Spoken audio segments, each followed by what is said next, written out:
If you'd like, yeah. Sitting behind what we do. Ask Mr. Gaines for a minute or two to explain what work has been done and where we've got to experts in the advice in the area what they think. Yes, of course, yeah. So as part of our submission, assessment has been made of flood risk in the area, on site, and we assess flood risk from a number of sources using a number of different methods. The only instances of flood risk that are present within the application boundary are in areas where no development of the site is proposed. So there it's existing water bodies, so there's ponds living on site, boundary, and these are to remain, and they are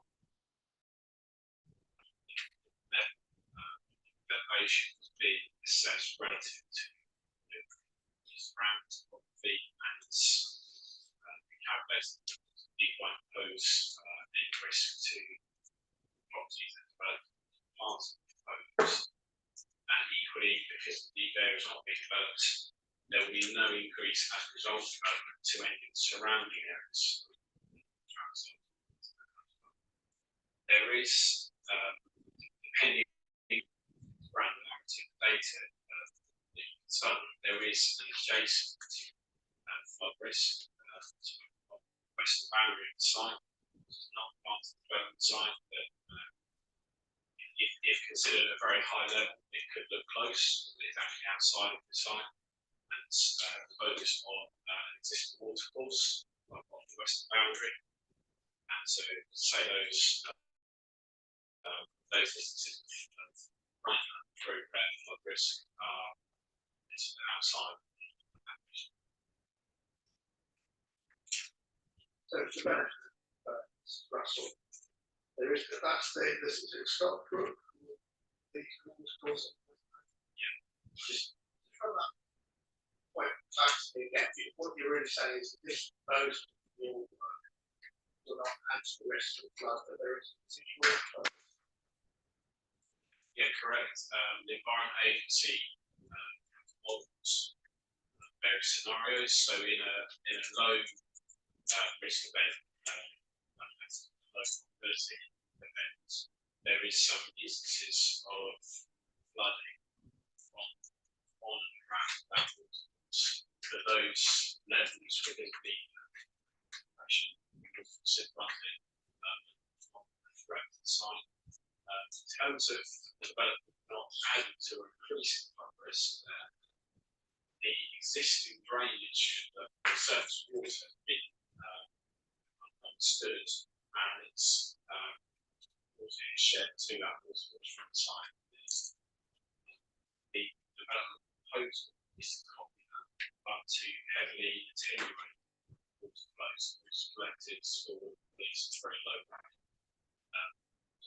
Improvements to that water taken downstream, and that approach has been viewed by the LLFA, that's the Lead Local Flood Authority, which in this case is Essex County Council, and they have approved our drainage strategy, and all that is summarised in a multi-function assessment of drainage strategy.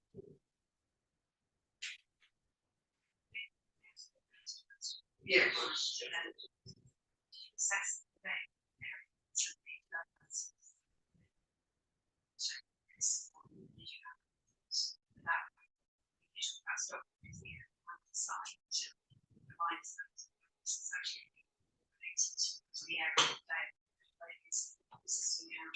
Is that sorry? So west, it's the housing vision on the other side. Yeah, there has been assessment made of which the lead comes there and we're talking about.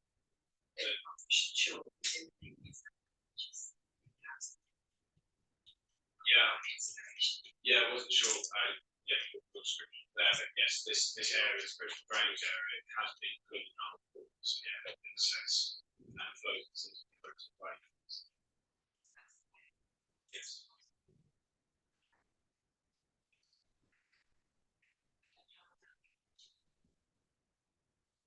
Well, the assessment is based upon topography, so water is understood to flow away from the site. So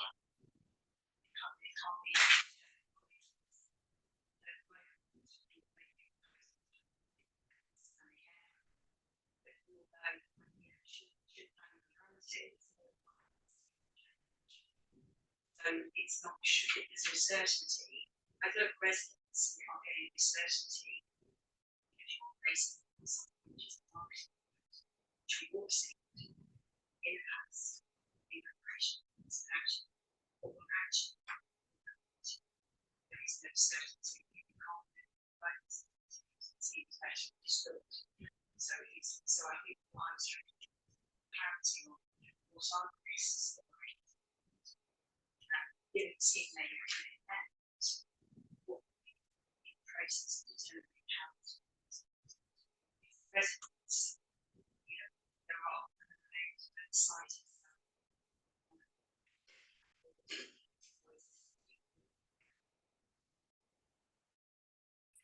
for us, it's just not very clear how that can be achieved. Understood. It's understood. Yes, correct. It's an outline, an application for outline consent, so there's a degree of technical matter that can still be adjusted and the consent constraints.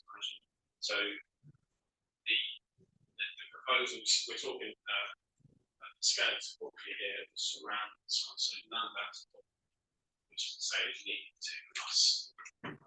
Assessment is supposed to be there's no risk, not at risk of harm from this purpose. That topography is then surrounding the site, so the development proposal is not to change any of that. That's surrounding the building detail of development on the site. But the surrounding the site change.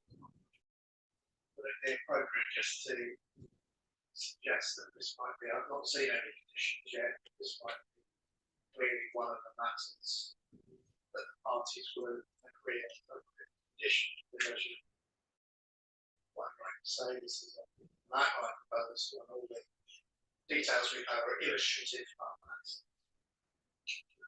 There is a proposed, and we've not got it yet, but now, as you would expect, there is a proposed condition for a retail surface water drainage scheme to be worked.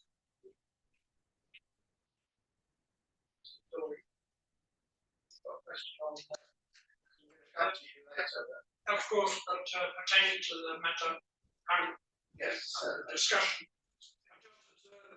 any development with speed runoff in contestants, and also you talk about use the term very minor, but we have to plan against future climate change, which can result in prodigiously increased rainfalls, which need to be absorbed, not drowned.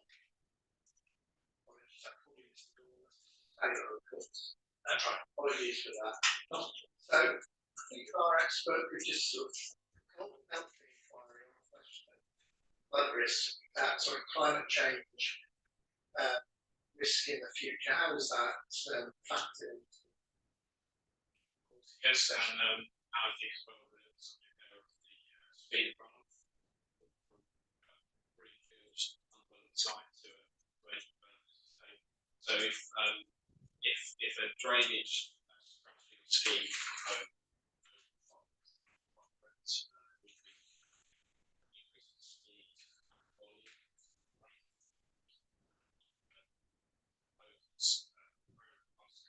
so modelling can be done to understand the rate of runoff in a 1 year event, which is a event which has a probability of occurring on standard. And that flow rate is our limit for all events up to 1% chance of occurring. So the flow rate in that very extreme event, something we might expect to happen in years, which is the phase 1, is reduced to that 1 year flow rate. So it's a very, very significant reduction in flow. So what's currently there on site, there was a heavy deluge of rain. We expect flows into that water course. The development proposes very large basins and very, very reduced flow rates through flow control measures, devices which control flow. In terms of climate change, allowances have been made for that event, lifetime development, and the rarity of this event could happen soon, could happen a long time away. So we've made allowances in line with the Environment Agency's requirements, those 40%. So an increase over today's 1% AEP, which is 100 event, I think it's 40% of that event has been allowed. So that's in line with Environment Agency. Thanks for that, but we are talking about unprecedented rainfall across. Never mind. I think that's an understandable concern. Sensible point to raise, but I think what my reading of the evidence and other evidence on this sort of topic, in perspective, sustainable drainage, as the witness just described, there is an allowance made for climate change in future scenarios.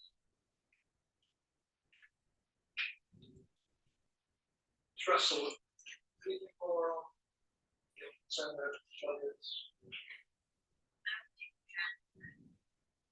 My primary concern through the whole of it really is the juxtaposition between the determination of benefits and the mitigation versus actually the reality of living in the area. There is few benefits, even though it seems not safe. But there's also a consideration around the determination by parties of the number we have benefits outlined, and actually that's not the case. That's backed up by the council's evidence. So as local residents, we are in line with the council, since these are not benefits that we need to realise as Billericay residents. Basildon is a large borough, and it might be that those exist within Basildon borough, but we are on the edge of that, and we want to Chelmsford, and our demographic is considerably different. So therefore, I would say that a lot of what is inside, this morning, a lot of what is inside, a lot of the evidence you see, in particular the highway assessment, doesn't bear reality with the site itself, the experience of living near, within it. And I think, for me, just ask that is all in mind. So I personally have this is a sense of developer opportunity, which is financially driven. One for the guys providing local services and benefits for residents in an area that they have them visited very rarely. And that's something that I think I really need to get across to myself personally. And I have knowledge of property investment directly myself, so I'm very familiar with it. But I think there has to be a balance here around some cycling, accessibility. We can't cycle the roads to neighbours anyway. So all of that has to be done as an integrated strategy, which brings from a resident's point of view into the local plan and developing them as residents. So by the people who live here, for the people who live here, as opposed to being determined, financially driven motivated. So I hope that makes sense. I didn't really necessarily set that out too greatly. No, very clearly. But I wondered if I could also leave it with Yeah, well, it's I don't know if you could perhaps, before we finish, Yes. the inquiry, the copies could be done for the council and Yes, of course. but that I would can be drop that fine, in. yes. Thank you. So no rush on that. You did raise we've also got a highways colleague on the accounts team. I don't know whether they want to just respond to anything you talked to. That would be great, because we have tried to have these. That's right, well, we've got, Business Reese, yeah.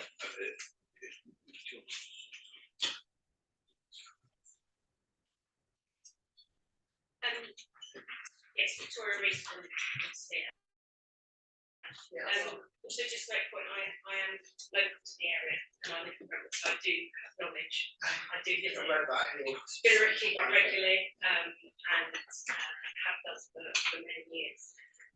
So just in terms of, I guess, where we've got to from a transport and highways perspective as part of the planning process, we did engage with Essex at a pre-application stage. So in terms of the scope and extent of the modelling that we were doing, that was agreed at pre-app.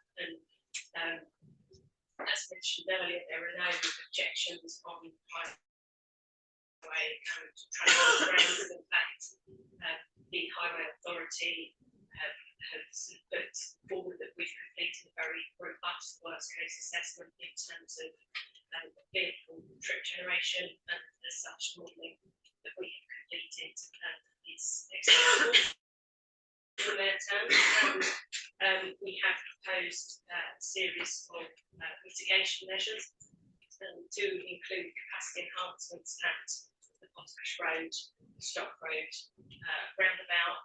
We're also providing new bus facilities, so 2 new bus stops on Brookside, and bus service enhancement, so contributions towards that, as well as residential traffic plan and residential traffic planning. So from a transport perspective, the proposed development, yes, it could generate additional minimum traffic flows, but the mitigation proposed is sufficient to mitigate those impacts, and that the residual impacts on the local highway are not considered severe. Russell, did you have the sort of follow-up points to Yes. pursue? Now we've got Reese here. I think the first thing I'll say is it's disappointing on this side as a resident, because if you've ever driven down that road, you'll be very convinced that it's extremely narrow. So what I'm going to say is that we could say reflects on the roundabout. Most of the mitigation points are around the roundabout and widening the access there. And actually that's not really the real issue. The real issue is the width of the road and the impassability which existed in ways to change that is to actually encourage verges and to sort of widen it, by essentially increasing road width. But that doesn't feature actually in any of the traffic highway responses or really details. As residents, we were unable to observe the plan. And I think it is the only route that we have in care of to that's possible, really. So therefore, I think it's interesting that you specify that the minimum traffic, think about 50 homes, and these are likely to be taking the bus on Brookside. They will be in their cars, at least one car, apparently, possibly two. And that's already 8:30 in the morning. If anybody has the opportunity to visit that very much the traffic stretches right out on the road. So I think there's a practicality around filling the space versus the traffic survey that's undertaken during COVID times. It's quite different, isn't it? So far we haven't had any sort of understanding around how it can be managed. And if somebody lives on their road, the fact that we have 2 bus stops down the road from me, my access out to Chelsea, Charity Day, so I think it is a key point of suitability of the site as it stands. Yeah, and any follow-up points? I think we've got to appreciate that with any development of any scale, there is impacts and benefits and insignificance. That's the balance that the planning system carries out. Nonetheless, you make some points. I just wondered whether there's anything that's really which would like to. Yeah, I can add a few more points. I suppose on the suitability of Potash Road, obviously, Essex County Council, the Highway Authority, have reviewed the transport assessment and the suitability of the road. They've not raised any concerns about the width of Potash Road. We need to mitigate that. In terms of the traffic survey that was undertaken in 2022 and was deemed to be representative of the local traffic conditions, it was approved by Essex. County Council has a suitably robust baseline to base the modelling on. And I think on balance, in terms of sort of all of the mitigation that's being put forward, that suitably and acceptably mitigates the impact of from the transport and highways perspective, but also bus service improvements gives sort of modal choice and additional sort of sustainable transport. Right, tell us a little bit more about what travel plan might help gender in terms of more sustainable. Yeah, so the residential travel plan, that will be an obligation that sits with the development, and that will, sorry, that will include information around sustainable travel for residents, giving them options as to how to get to particular destinations by means of a private car. There'll also be what is typical would be some monitoring, so to ensure that the mode shares that we assessed are in line with what we're seeing with development, and things like a sort of residential information pack and other elements which would be part of that travel. It's a fair bit of detail service for your reference in the 106 that actually doesn't agree with that. It's page 72 and 73 and 74 goes into the sorts of things that we can try and plan to develop. More expansive version of what we just heard. Yeah, glanced at those indeed, and return to those. I was just really airing it for the benefit of it's Russell who lives in the area of this race.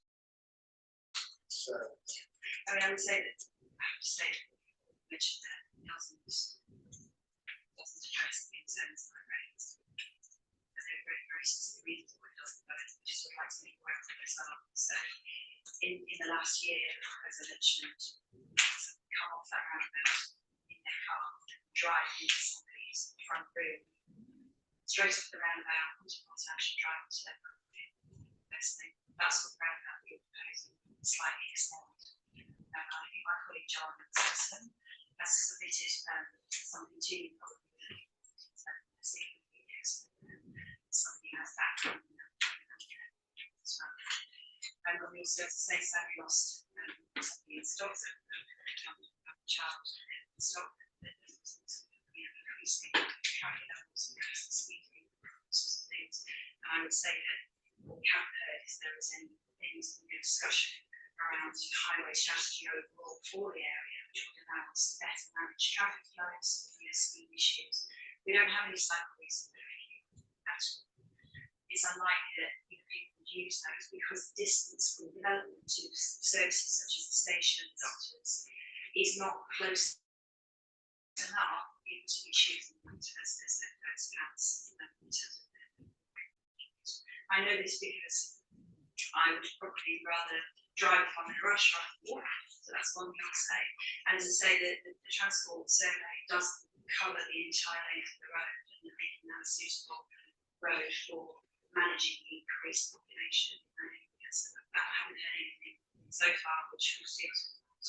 And because it is at an outline stage, there's no way we can be certain that that will occur. The other point I would like to make actually as a resident is, and I think this is something that might be less obvious than there is obviously a difference between the determination of the Essex County Council and the local council. So it may be seen as acceptable at the Essex County Council level, but actually again, we did try and ask her to come and spend some time with us on the road and on the site, but that was something that we told we couldn't achieve. So I think, again, we haven't had the opportunity as residents to discuss the overall strategy and suitability of the site, and there's been an unwillingness to do that both the developer and the council. So therefore, it leads us to conclude that we're not going to get that when and if planning is granted, and therefore that causes us some concern. I think that's understood what you're saying. The pipeline, there is some litigation on the pipeline, so that I've read in the evidence that whereby that can be maintained by the use of diversions. But I'm guessing that highways probably have a bigger concern of yours than you represent. You mentioned the I think there were a number of factors which make the site unsuitable. I think on the basis that as residents supporting our council view, the benefits that are being driven through to the council are not really ones that we need to realise as local residents.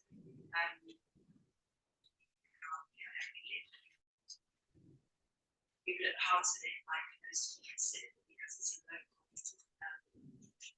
area for us. There's a particular way which we live in the area. There are obviously other sites that have been improved in the area that have the facilities that have been proposed here as well. We have access to other areas in the location that have care homes and other facilities that we require, and that's been by the research that we had at the previous council meeting. May I turn to Mr. Taylor? Thank you. Offer you the chance to address the point. Thank you. So these remarks are based on the detailed comments I sent by email on the 27th of November 2022. I've sequenced them according to alphabetic scheme which was recommended A to G. The proposed development would almost all be on the green belt, which Billericay needs for life-giving oxygen, exercise, mental health, and rainwater management. It would also have adverse effects on wildlife. You should see the proposal for up to 150 homes plus a 50-bed care home would have, say, 650 people to the GP and hospital loads. Yet this site is far from Basel Hospital, almost as far as you get away from Basel Hospital. Public recreation facilities are also far away. They're concentrated in the centre of Basel. This for good historic reasons. So this location is ill-suited for growth. See, up to 150 homes would add up. These are already have large student roles. Sites are hemmed in by existing developments. Therefore, all the money in the world from S106 can't expand. See, there would be years of construction traffic, and so on that point noted, it's never been mentioned until now. Furthermore, should the development take place, typical households would have up to 2 cars totaling therefore up to 300 additional cars. The proposed 50-bed care home would generate still more traffic from non-resident staff and visitors. All these vehicles would join Potash Road. One way, I think perhaps wasn't completely understood, as a narrow, blind bend. That's what it referred to. And her photographic evidence includes trucks coming up onto the single pedestrian footpath in order to get past.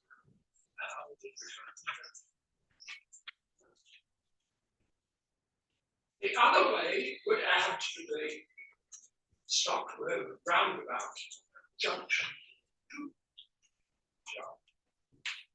and slow the peak hour traffic on all 4 roads.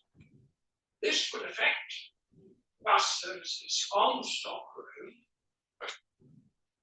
and so any enhancements of those would add even more traffic, and that in turn would reduce the enhancements in the estate at bus services, therefore entering junction 2 and impeding existing bus services, which I used to on the Stock Road and serving the estate. The transport assessment that I found used data from 2011 and exceeded 100% at peak times. So this seems in need of updating. You should see car parking at local rail stations is already full. The trains are also overfull, with only standing room at peak hours on arrival at Billericay station, causing discomfort to pregnant women, the elderly, and the disabled. Yet, no more peak time rail capacity is possible. I speak as an engineer. The train lengths are maxed out at peak hours to 12 coaches, and that limit is set by the length of platforms. Physically, ours goes right up to the crossing, as are the train frequencies. These are at maximum. Trains require headway between them due to block signaling. So no more capacity is possible. So further on C, Billericay has exceeded its limits to growth of housing and transport infrastructure. Everything has limits to growth. I'm referring to the famous publication of 1972, which was regarded well enough by the Prime Minister of the day to set up an office to address the issues raised. We still have failed to address those issues, of which the greatest by far is climate change. Anyhow, the proposed development would increase the imbalance between housing and local jobs. And this is a concept I regard as extremely important, because if it's imbalanced by making Billericay a dormitory town, then everybody has to leave it to find employment. But there's no transport infrastructure to carry them away. So they all jump in their cars and add to the traffic jams, commuting to jobs outside the town by car and train. So again, see what Billericay needs is not expensive executive homes adding to the population and the loads on all services. Instead, it means affordable local flats on windfall sites for young people and the elderly who would not add to the population. I'm talking about natural growth and natural death.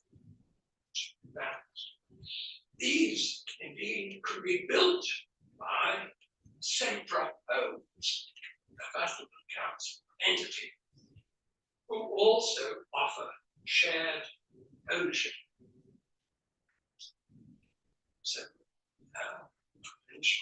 E and G, the proposed development could give rise to additional heavy traffic and to dust, dirt, and noise from this and site operations for the whole construction period.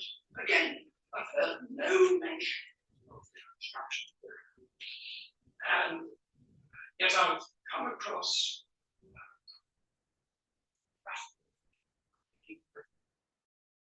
called construction conditions. Sometimes. Anyhow, no mention. There's mention of, well, I paraphrase, washing the tires of the trucks coming off a muddy site. But there's no mention of the vehicle movements. I tried calculating the number of trucks required to bring the building materials and the construction personnel to the site day after day, work after day. Where are those vehicles going to end up? Not, I pray, in Potash Road, which would block one lane, make matters far worse, and block an exit for residents onto the road.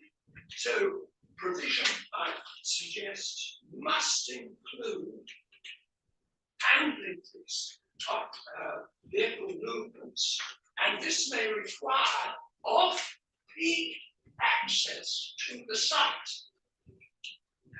Essex County Council has not considered the thought of conditions found in the City of London. If you watch its progress, then called Crossrail, the trucks bringing in the construction material had to be brought in as required, one at a time, due to the very limited permissions that were available. I suggest they should also prevail in Potash Road, and when trucks arrive, they should be parked on Potash Road rather than impeding the legitimate access of the existing residents. And I just note that I've supplied evidence in my file, given the details, but it's 2022 in -11-27 comments on planning application 4165 land adjacent Potash Road, Billericay. Chairman, I'm very happy to be challenged.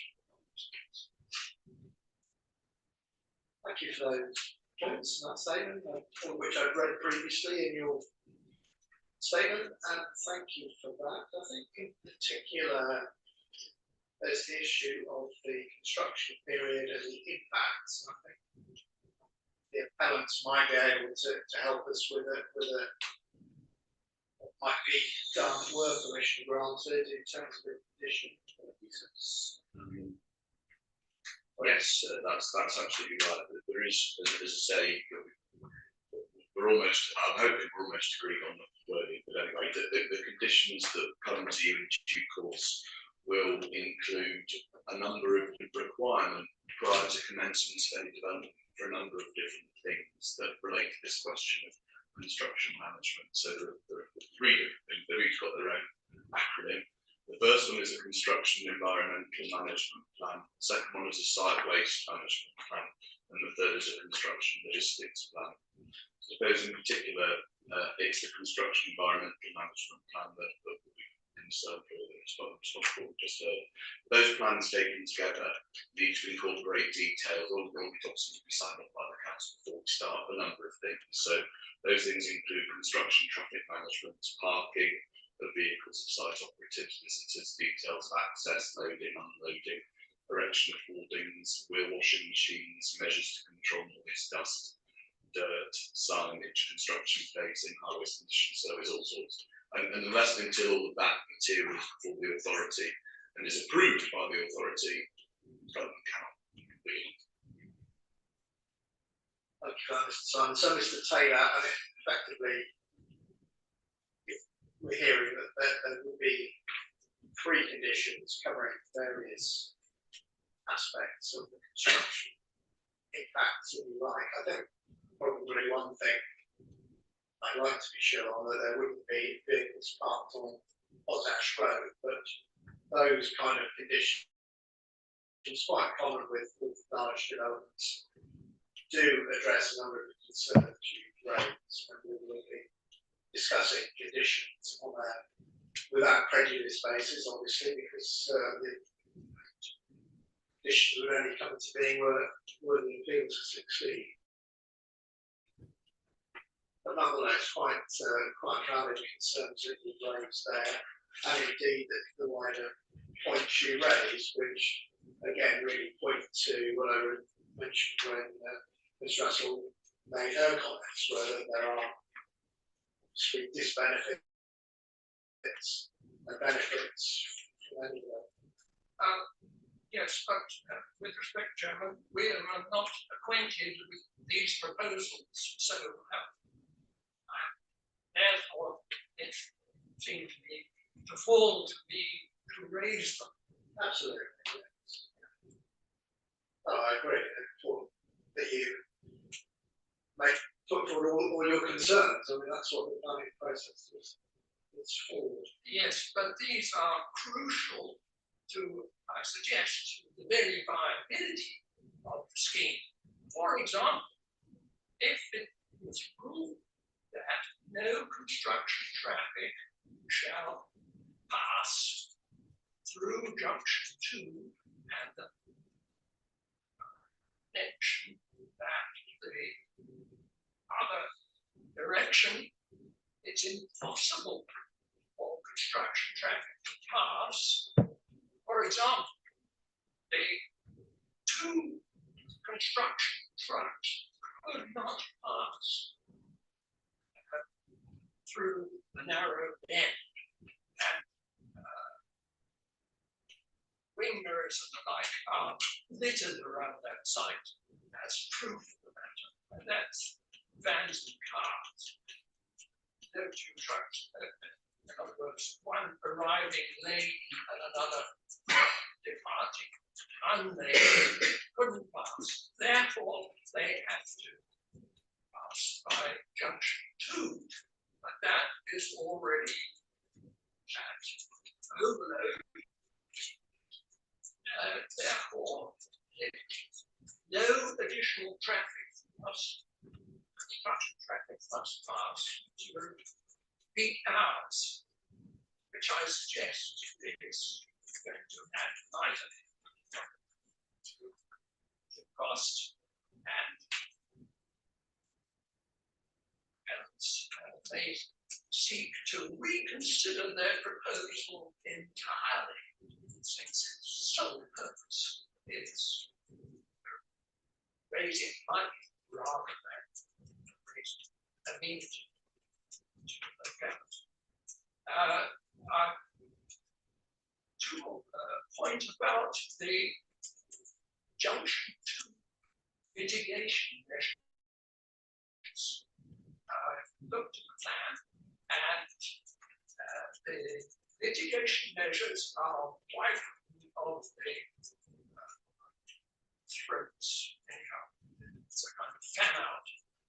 And the proposition is that the traffic shall dance around the roundabout in 2 roads. And to facilitate this, They propose to reduce what's termed the hatch. That's the inner circle of the roundabout. Now, automobile engineer, I happen to have a volume entitled Research in Road Traffic, published by the Transport and Road Research Laboratory. They have explored this area. And there is one critical dimension for the proposition of plants going around with tools and peeling off as appropriate. And it's always the case. The person on the inner ring decides they need to cross over to get to the outer ring. Everybody must, otherwise it's endlessly fill up. And this distance is known as the weaving distance.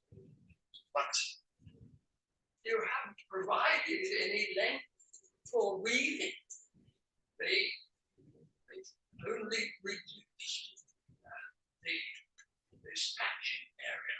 If you want to see a roundabout capable of accepting two flows, then you go to the local tractor plant.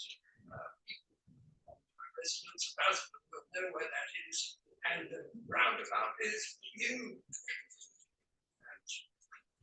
that would be quite another matter as a litigation matter. So, and another thing, it's been suggested that the mitigation needs would increase traffic flows. That cannot be so because what you've actually done for the inner circle now are turning more tightly. Are you telling me a double-decker bus can take this turn around the roundabout more quickly? No way. It will have to slow down. So the mitigation, quotes, measure is no mitigation at all. So I would ask Joyce to comment on that roundabout conversation. I've driven around that roundabout and obviously know what you mean and I'm aware of what's proposed. So the mitigation that's proposed, so just in terms of the context of that roundabout, we're very much talking about the peak hours and the congestion at peak hours. And the roundabout works well when all arms have a similar flow. So if you're giving way to the right, and when there's equal distribution of flow, that's when a roundabout works well.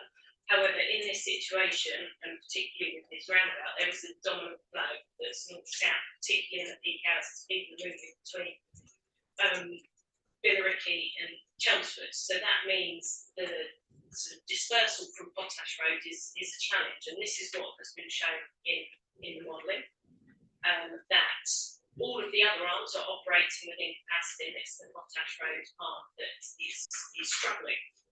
And certainly, quite right, in the future scenarios, that Potash Road arm is shown to be operating over capacity. So the mitigation that we're putting in place to widen the entry allows for greater dispersal of the traffic. It doesn't increase the speed of the traffic going around the roundabout, but allows for two vehicles to be able to discharge at the same time.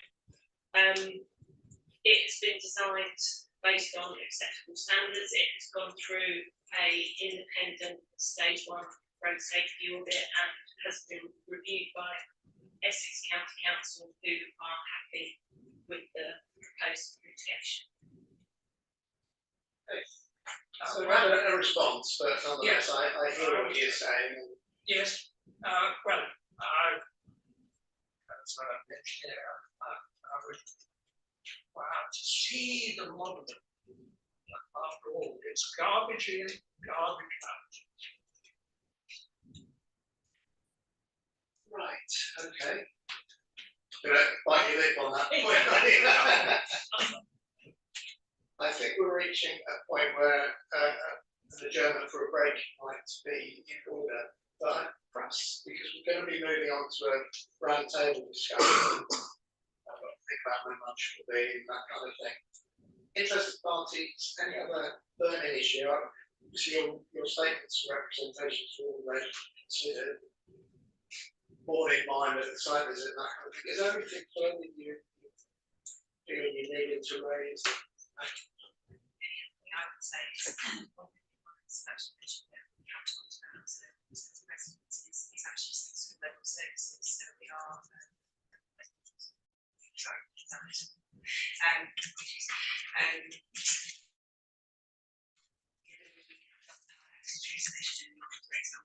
so we increase population considerably slowly in our system. Decision on the road yesterday. So as we increase our population, at the moment residents, see one development is going to address the changes that are required in both the transport strategy, schools, doctors, policing, access to medical services. And I think it's the main thing that hasn't come up really is a lot of determination as a borough. Demographically, we're very different locations. So we do have accessibility to other areas which give us some of those services which hasn't been sort of reflected here. But I think we're, there's less detail available to us to understand ultimately what we're going to have in the end, because we don't feel we have in that application. We don't feel we need yet more, which is likely to be higher priced stock in that area, because obviously that's likely to change. And I also think that we were hoping to have an opportunity to talk to both highways, Essex County Council as residents, and the developers themselves. And we've been met with resistance to do all three. And it's been really fantastic to have that opportunity so that we could discuss it and have that all that consideration for the residents. So I think those are the things we didn't particularly major on, but I think they're very important points that just really massively take into consideration. Because ultimately we are going to live with a decision that is made as residents. And we're not standing in the way of progress. What we are saying is that based on a number of only factors which haven't been mitigated this morning, the site itself is unsuitable. So we're not saying, as a community, we don't want to see all that. That's not what we're saying. And some of the statements that were made at the beginning about capacity and failed residents in terms of the planning policy, we don't agree. We don't, feel it's relevant to people living in the world. There are things that we probably might like to see, so maybe cycle resources, and you could then start to extend development if and when those things are in place. But thank you for the chance to Thank you. Yes, I'd just like to underline this point about Billericay having exceeded its limits to growth of housing and transport infrastructure. Because any such development would increase the imbalance between housing and local jobs. That's my sequence according to the given alphabetic sequence, but that I regard as the crucial issue. Okay, we will adjourn now and resume at midday. I think that will give us an hour or so before lunch to have a round table discussion on Greenbelt. And then perhaps a shortish lunch, I don't know, and see if we can do some of the ecology amendments. Anything to raise with you guys before I adjourn? No, just two documents. I think that we've got. Mr. Hughes got a volume 2 of his proof, so appendices and figures, for the pictures. We've got it in A3 if you'd like. That would be very helpful, actually, yes. So, I looked at it on my I'll pass it to you in a minute. And there's one more thing, because there's a table, it's not a big table, from some guidance that NRW, which is the Welsh equivalent of National England, that related to their guidance on dual mass mitigation. So what I'd like to, I mean, I've not shared it with my own friend yet, but I'll let them know that it's here. It's quite helpful. One of the issues that we're looking at later. I won't ask them to reach a view on it, but maybe what I could do is give it in now and maybe come back to you later if there's any objection. Obviously, we won't put it in, but if you think about it, we will. Great. Thank you. I'll hand this. Atkinson. So adjourn now, quarter of an hour for a break, resume at midday.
So it is midday, so I will resume the inquiry.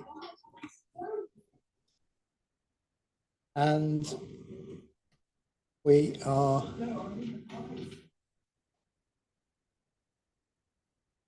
would interested parties like to, well, you came forward before, I don't want to corral you any further than I have already, but we're going to have a discussion on greenbelt and landscape matters.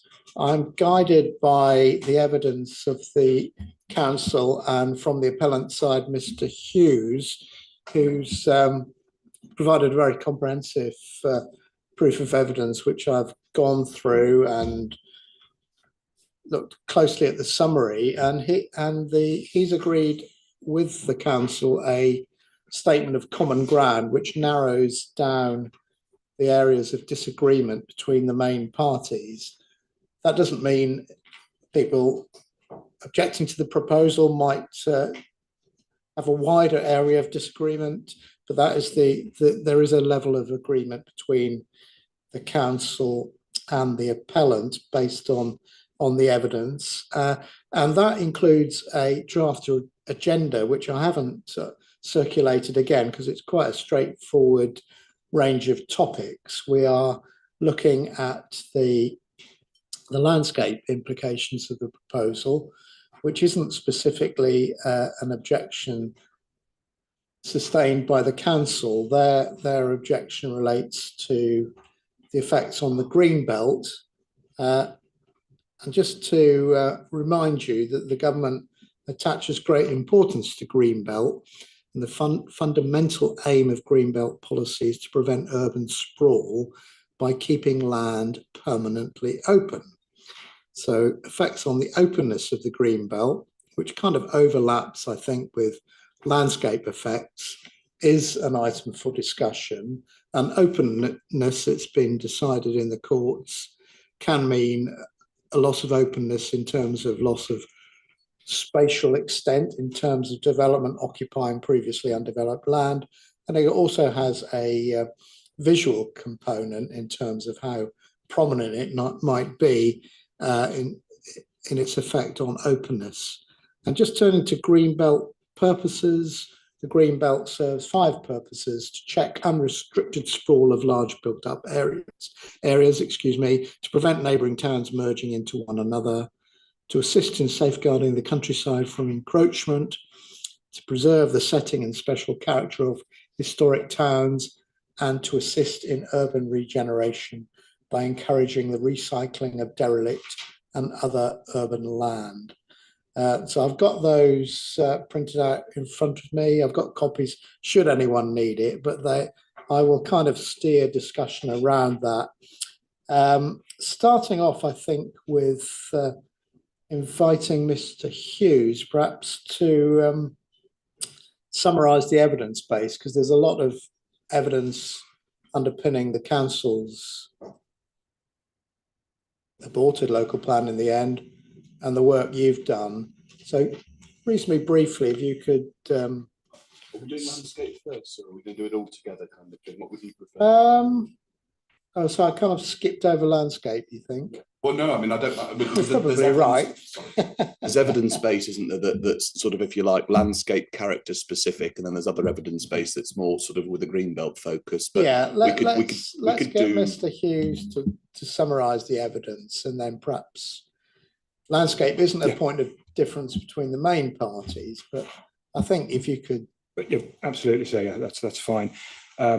So I'll cover the landscape initially, and then roll that into some of the greenbelt evidence, and that sort of works quite well chronologically as well. Yeah. So as set out in my evidence, and I think with the landscape at my appendix 2, which is in my volume 2, I provide a more sort of thorough review of the various documentation, as well as having the core documents in front of you. I think that the main document I'd like to reference in relation to landscape is CD 3.10, which is the outline landscape of appraisal of potential strategic development sites. Rolls off the tongue. This was a document that prepared by the Landscape Partnership as an independent and objective study, looking at some of the potential sites within the now withdrawn local plan. And that the part 2 of that, I think, so for site 20 would be useful to bring up, which is CD 3.10 part 2. And that's an assessment of land northeast of Potash Road. This is the evidence that really looked at the wider swathe of land within which the appeal site sits, doesn't it? And then that's correct. So it comes off the back of some of the earlier studies done in 2015, which were the landscape character and the capacity studies. But this one's more focused upon development of the site, because it was identified as one of the sites that may be suitable for growth. And the whole idea of this study was that it was done at a finer grain as an independent assessment to look at how these sites that were identified as being potentially suitable in the earlier studies were to be taken forwards. It's right to say, though, that the boundary of site 20, there's all different site areas. yes, Site 20 is slightly larger than the appeal site. It's not as big as site 3, which was the Greenbelt parcel, I'm with you. but it is larger than the appeal site, so Yeah. you're quite right. Yeah, I think for the benefit of interested parties, I don't want to be sort of a long chronology of reports. It's really getting down to the basics, really, in terms of landscape, and then we'll go on to Greenbelt. Absolutely. So that's why I haven't gone to the earlier ones, because this is the one that's more focused on the site. And that found that for this area, some of the qualities, and what the assessment did was look at the qualities of the landscape to determine the sensitivities. And the study found that the whole of that wider area, which includes the site, is of a lower sensitivity to development. And it's recognised that it's enclosed and separated from the wider landscape as well. So I'm just getting my references up. So, as I say, it's of a lower sensitivity, and that's basically there are 3 reasons why: the association with the existing urban edge of Billericay, the gentle topography, and the enclosure from public view.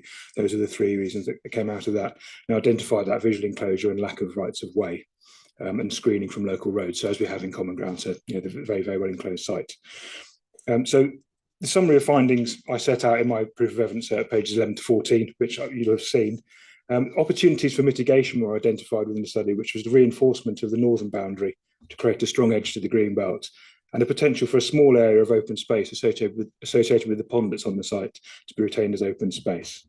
And there's a figure called development potential, so which is within the assessment, and that's to be found on page 208 of the document, and that shows within that wider area areas for development which fit within those sensitivities and retain those boundaries and the pond and the woodland along the boundaries. And that area of development is importantly considerably larger than what's been proposed on the site, never mind within that wider area. So that was the evidence base that sort of looks at that as published. So we end up with a lower sensitivity and opportunities for development. And I think it's worth saying at this point, sir, that the scheme before us, that the appeal scheme, does actually retain more areas of open space within the site and a greater amount of trees and hedgerows and tree belts internal to the site than was proposed there. Moving on to the Greenbelt evidence, again, there's sort of 2 stages of this. There's the 2017 Greenbelt review, which looked at the wider area known as Area 3, and that's CD 3.06, and that parcel 3 was largely the same area as the Area 20 we just talked about. So, and that looked at the wider area and found that that wider area only makes a partial contribution to Greenbelt purposes to Greenbelt purposes A and C, which is the checking of unrestricted sprawl and the encroachment to the countryside, which no doubt we'll come on to, but it's common ground as well, so that the site doesn't contribute to any of the other purposes. So we are looking at those 2. But more pertinent to the site is the 2018 topic paper, which is CD 3.07, which looks at the specific sites. Again, it's more relevant to the site. It was for site H16, which informed the draft allocation. And that found that, in summary, they identified that the site's located on the northern edge of Billericay. There's residential development at the Vale to the west, suburban frontage on Potash Road to the south, sporadic frontage development to the southeast, with Stock being the nearest settlement, which is 2 kilometres away. And the findings of that assessment were that it's partially enclosed by development. It's got tree belts to the north, east and western boundaries to provide a defined boundary, and it's obscured in views from Stock Road and invisible in views from Stock. So mitigation of harm in a similar way with the landscape evidence, it considered it necessary to retain and enhance existing tree belts along the western, northern and eastern boundaries of the site to minimise harm to the green belt associated with development of the site. And it's also common ground so that we do that, and the scheme does do that as part of its mitigation. And importantly, finally, the assessment says in the role of remaining green belt, the assessment concludes that if the site were to be developed, the role of the remaining green belt would remain unchanged. And that is in our common ground at point 11, that the impacts of the green belt will be limited to the appeal site itself. And one final point on that, which is quite helpful, looking at this in the round, is there's within the document, it's section 5.5, it talks about measures to mitigate harm to the green belt. And this is more general comments for development within the borough generally. And it recognises, in relation to the fact that there would be harm relating to development within the green belt, there's measures to ameliorate or reduce those impacts. And these include use of higher densities to reduce the amount of land required, creation of new public open spaces to maintain sensitive containment and separation, and also responds positively to the MPPF, which, as you know, sir, promotes positive use of greenbelt land for recreation and nature conservation. The design and layout of development to integrate boundaries with the rural environment, and landscaping to screen development and integrate it into developments, as we'll cover no doubt shortly. So the appeal scheme does all of those things. And that also, again, brings us round in a circular way to the initial landscape evidence I talked about, and the findings of the landscape partnership work. If I could ask a question, really. Greenbelt openness in a visual sense and landscape impact, are they similar in your view? I know that you've got different methodologies and produce these reports and so forth, but perhaps as a layman, if you like, you live next to a green belt and it's undeveloped, you're going to see changes to the landscape with houses. I'm just wondering how I could frame the discussion to bring interested parties in, really, because the council are saying that they don't have a landscape objection per se. It's more related to the green belt. How would you sort of describe that? Certainly, sir. The first point to make about greenbelt and landscape is that the greenbelt as a designation does not infer any landscape quality or value to the landscape. It's very much a spatial planning tool primarily. Yes. As you said earlier, it's to do with checking unrestricted sprawl and maintaining openness in terms of development. So the fact that a site is in the greenbelt doesn't infer a particular value or quality or character to that site by default. In terms of the openness aspect of it, obviously the spatial element is probably more traditionally, in our eyes, what greenbelt would look at, volume, development, but actually in the visual sense, again, it's not entirely related to even visual amenity. It's more to do with that perception of openness. And what the courts have found is that it's not a matter of law, it's a matter of planning judgment in any event as to whether it's relevant, but also that those are visual impacts. It's not really so much as the landscape character, it's very much about the visual perception of openness. So the landscape and the greenbelt, they've always sit together in people's minds because elements of greenbelt are clearly undeveloped in greenfield. But in terms of the character, they are somewhat separate, but they are interlinked. Okay. Has any of our interested party come on to say anything particular about landscape? I think what I've read is it's described as a peri-urban location, i.e. it's on the edge of town. So there's a little bit of, recreational use and odd development within that heavily wooded context. And also that heavily wooded context obviously screens the site from views outside, and there's the lack of public rights of way through the site. Nonetheless, in landscape terms, one might say it has its own intrinsic value. So I'm trying to engender some thoughts from interested parties, bearing in mind that the council's objection is purely on sort of the openness of the green belt, so to speak.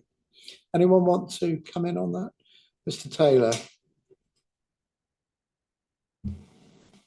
Thank you, Chairman.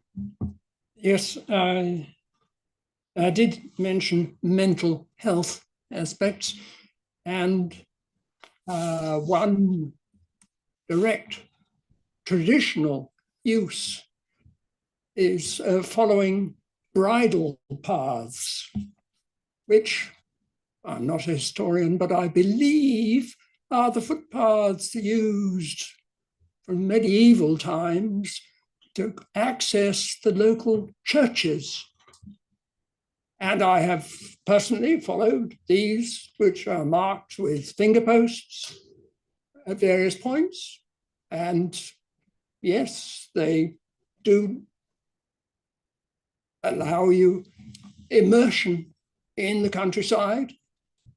Therefore, any encroachment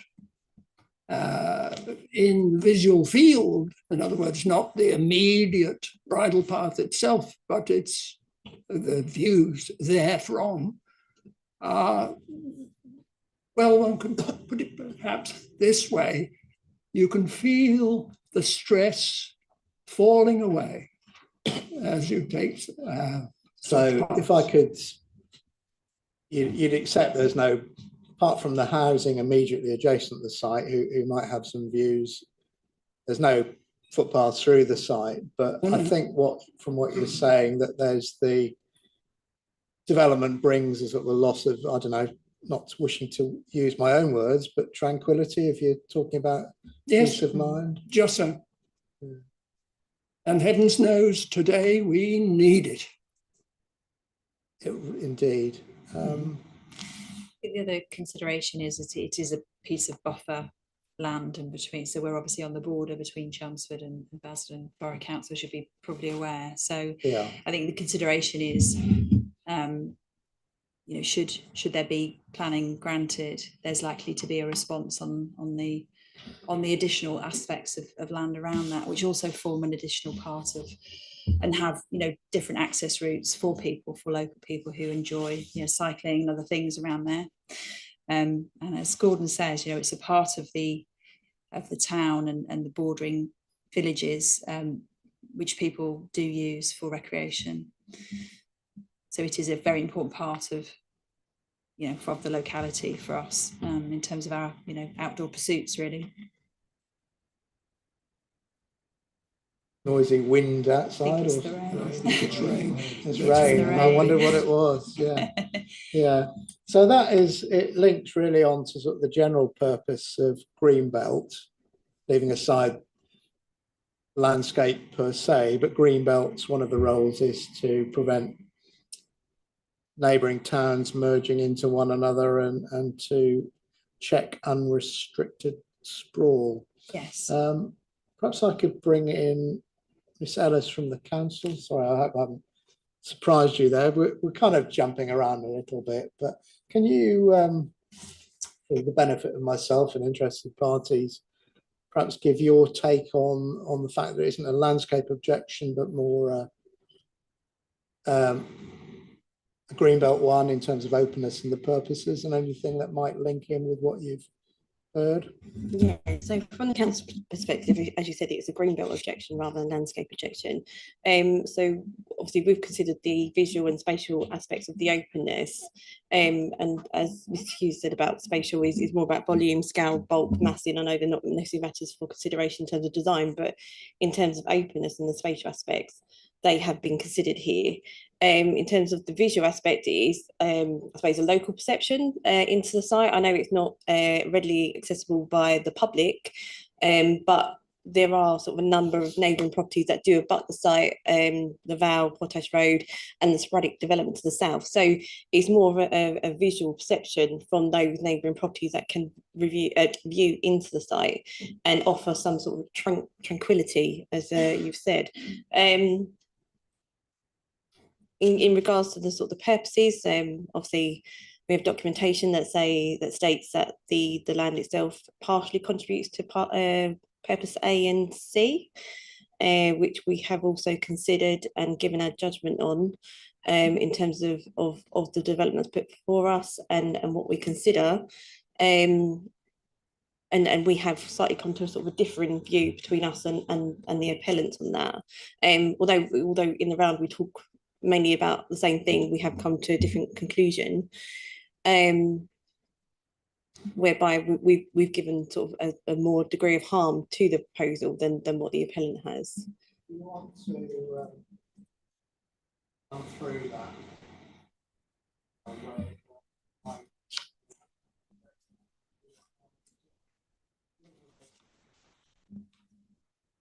First we'll open them.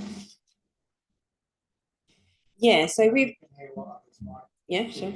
So with spatial openness, obviously we've looked at, like I said earlier, the bulk, the mass, in the volume, the scale that is proposed for this site, and we have given sort of a substantial harm upon this, in terms of those aspects of the openness of the site. With regards to visual, we've obviously discussed and spoken about the perception from neighbouring properties, and the visual loss of the land to the local residents and any sort of users of this site. I mean, there are currently sort of a menage in the southeastern corner of the site. So sort of any users of that piece of land would sort of lose sort of visual aspects of the site. So local group users, and we've given that weight in sort of substantial harm as well.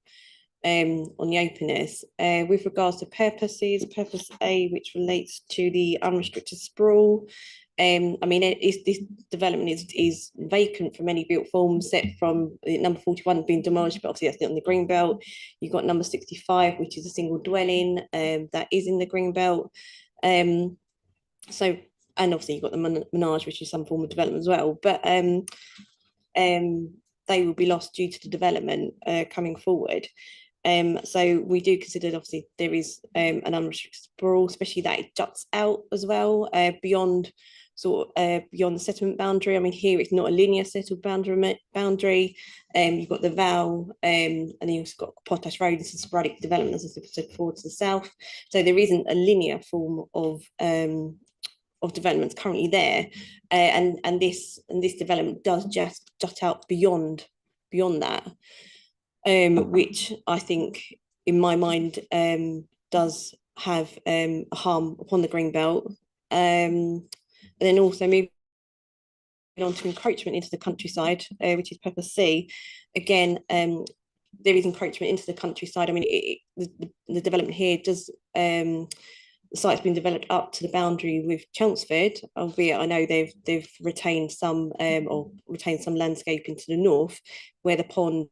And I know there are sort of some ecology badger sets, etc., in that area, and that is being retained. But you know, the development does exceed up to the boundary with Chelmsford. So again, we've given substantial harm to the encroachment of that into the countryside. Okay, obviously I'll give the appellants a chance to come back on that, but I'm just trying to bring in interested parties and keep things reasonably non-technical. So the council does attach weight to the harm, purpose of Greenbelt, checking unrestricted sprawl of large built-up areas and its assistance in safeguarding the countryside from encroachment. How would you view this development in terms of those purposes? You've got Billericay, you've got Potash Road, you've got the development on the other side. From a personal point of view, I think because it is on that boundary, the issue is also that it's likely to encourage and increase the ability for there to be development on the other side of the buffer from a Chelmsford county council perspective, because obviously there is no, you know, we're under different jurisdictions. So Billericay is unique in the sense that it sits on the boundary there. And I think once you start to, you know, if you take it just as one individual development, yes, you would go up a road, a path of, you know, to access it. But given that we don't know what's planned, and our assessment as residents is that you know, that will obviously change over time. And let's be clear that, you know, Billericay attracts a higher price on house premiums than other areas in the borough. You know, we feel that, you know, some of the proposals in there, obviously, you know, should the care home go ahead, for example, that's going to be quite a significant dent, you know, for the people who are, you're bordering that site for a start. We've obviously got, if you come out of that site and turn left and you go further up Potash Road, there's a lot of wooded area there, and sort of larger gardens for that people have on their homes there. So that will start to be impacted as well with the increase of traffic and those sorts of things. So I think we feel that it will be a significant change. It looks, when you look at it, you know, I can see what the appellant is saying, you know, it's 150 houses here, but the knock-on impacts are not being considered fully. I've only got, sorry, I will let Mr. Taylor come in, or Mr. Daw, yes. Well, I have a One of point, you. and let's remind ourselves that the care home proposal is for a 3-story building. This is going to stick out like a sore thumb from very considerable distances.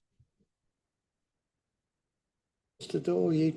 Yeah, I was going to say that one of the main, it's very well hedged area, and I do acknowledge that makes landscape less of a factor. But that very factor of the screening, it being well hedged, is the same thing that makes it so important for dormice and other species, which is one of the major things the hearings will hear about. I did talk about purpose for greenbelt purposes earlier. That's to preserve the setting and special character of historic towns, which doesn't really perhaps apply here, does it? Given that this is I'm dealing with this one proposal, so I can't really think in terms of what might come next as a result.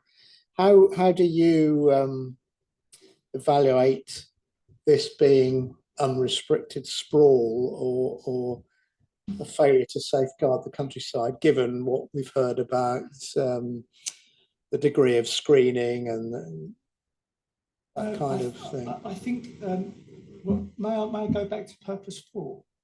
Yes, please do, yes. And the reason I mention it is that according to the Greenbelt Review, its own methodology, if you've got a parcel with an ancient woodland upon it, on the edge of a town, then that parcel is deemed as fully contributing to purpose 4. If you've got a parcel not on the edge of a town and you have an ancient woodland, then it partially contributes. So in the Greenbelt Review document, there was an error in that the presence of that was missed. So the review says it does not contribute. When without that error, according to the methodology of that review, of that part of the evidence base, it would be contributing. Turn to Mr. Hughes, but I think we covered the point of ancient woodland earlier. The evidence I have that this doesn't actually affect ancient woodland, but I've read your evidence. So, Mr. Hughes, I don't know. I know we're not. Where does one start? Quite your strict agenda, but I'm trying to. Do you want me to address that point on purpose 4 or purpose D initially? That purpose is very explicit relating to the setting and special character of historic towns, and I think not only within the Greenbelt Review, which recognises that there aren't many in the area. It's also commonly accepted that there aren't any sort of nationally recognised historic towns such as Cambridge, Oxford, Canterbury, whatever in the area. So I think the Greenbelt was, when that purpose was originally drawn up, was looking at historic towns. But what the the Greenbelt Review in Basildon says is about the historic core. If there was a historic core, obviously we're a long way away from that, and it uses various parameters such as conservation areas, ancient woodland, etc., as indicators of some kind of heritage value. But I think, in my opinion, and I think it's generally accepted that actually that's an incorrect application of the purpose. But notwithstanding that anyway, so the ancient woodland, as Mr. Simons mentioned earlier, we don't have an ancient woodland, certainly not on the site or even within on the edge of Area 3, which is a great wider area. So that doesn't apply here in any event. And I think it's also common ground with the council that we don't contribute or have any harm upon that purpose. So that focuses really on the general purpose E, which is to assist urban regeneration, which is kind of a generic role of green belts. It focuses development within. That's a general role, and it's accepted that that's in this case, and it is also the council. That's the concerns I'm hearing from the council, and particularly from interested parties, is the sprawl element and the safeguarding the countryside. And also, I've heard the concern about Chelmsford and Stock meeting Billericay in due course. But how would you counter those? I think there's a lot that's happened also when we're going right back to when we were talking about some of the more landscape factors. And I think just to address those, if I may, so quickly, because I know that was something that I think Mr. Taylor mentioned originally, was about the accessibility in the bridleways. And I think, as we know, there's no views of the site from those bridleways, and having walked around in that area, that accessibility and that sense of the countryside, the proposals would not affect that. A very useful reference for you, so just for that whole the peri-urban urban fringe context, is my figure 2, which shows a lot of the context of the site. And I think that's a very useful base also for looking at some of the greenbelt, because there's also talking about the recreation and the opportunities for that. And obviously the site at the moment isn't accessible. The proposals do incorporate substantial amount of open space, which allows people to access the site and use that as well. But there's also other recreational uses adjacent to the site, which are very much urban fringe in their character, which includes the recreation ground adjacent, which has a rugby club, tennis courts, cricket club at Willowbrook. So that overall context of the site sort of fits within that. And I think it's common ground between the parties that the site doesn't impact on that. We did touch on the visual effects as well, sir, which does come into the openness, but I know we were talking about the purposes, so I don't want to jump around too much. If you want to stick on to the purposes, I'm happy for you to talk. Okay, all right. The less talking I do, and the more I hear, the better. Good stuff. Okay. If I start with the purposes, because that's slightly fresh as where we're talking about the contribution to purpose A, as it's now known, which is the checking the unrestricted sprawl. The site is very much contained, as you know, within the wider greenbelt. But I think the assessment I've undertaken of the site specific, which builds on that of the councils, which is my look at the greenbelt effect. So I look at the contribution at my figure table 9.1, sorry, at page 55 of my evidence. And I take a similar approach that the council took. And I find that the site makes a partial contribution to that purpose. The reasoning behind that is it lies adjacent to the edge of Billericay, with the property of the Vale providing partial enclosure to the west. So you have that development, but also, and I think this is the important distinction, maybe the slight difference between myself and the council in relation to our assessment, is the relationship with the unrestricted sprawl that's present at the moment. So there's a property called Foxfield House, which lies next to the site, and you'll see, sir, appreciate you wouldn't have seen it in the flesh until you visit the site itself. That runs along the drive up the track. that runs along the eastern boundary of the site, and that includes the whole of the domestic heritage of that property. And that's very much typical of the sporadic development, but also 65 Potash Road, which is on the site, is also typical that's up the track. And that is a dwelling uninhabited at present, but it's a dwelling with a garage and domestic garden, but also has an outbuilding within part of the site, which looks to me like it would have been formerly used as a stables, has since been used for storing documents, etc. But that very much is part of that overall sprawl within the area. So there's a little bit of there's a bit of that on the site as well. So it echoes that sprawl within the area. But also the containment of the site by the existing boundaries. But one of the things that I've also looked at, and there's I know we're getting to the methodology, but there's it's Appendix D of the 2017 Greenbelt Review. There is a set of questions that were asked to help that criteria, if you like, and they include matters such as ribbon development, which is a typical indicator of unrestricted sprawl.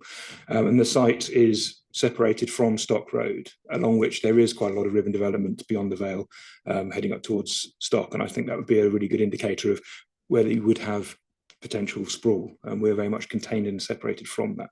So the whole site as a whole is very contained, partially contained within development, and therefore makes a lower contribution to that purpose. Yeah, understood. Yeah.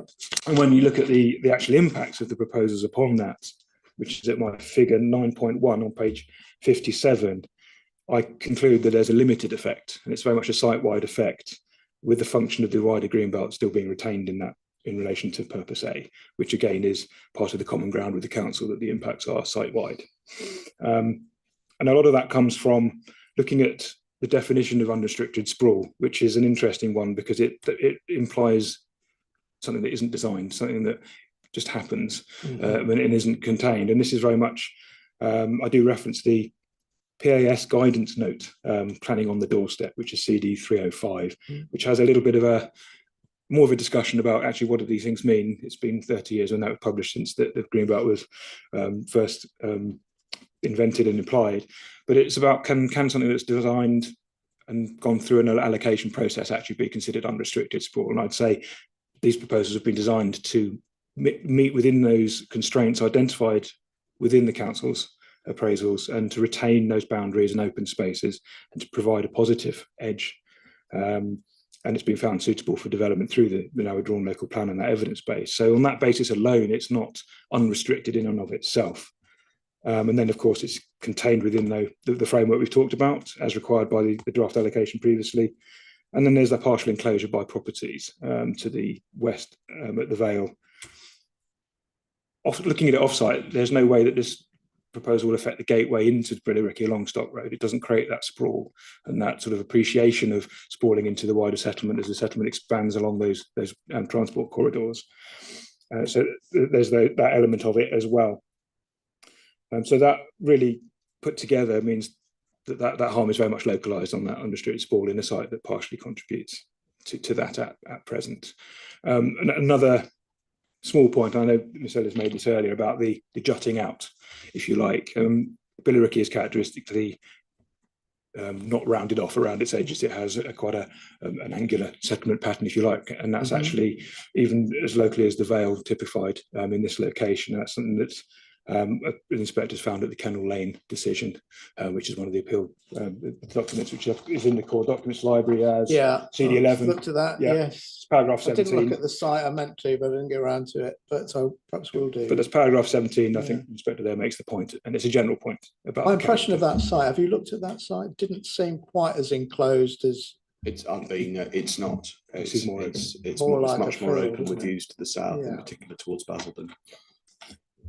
So I think for purpose A, that's my assessment in a nutshell, sir. The other contested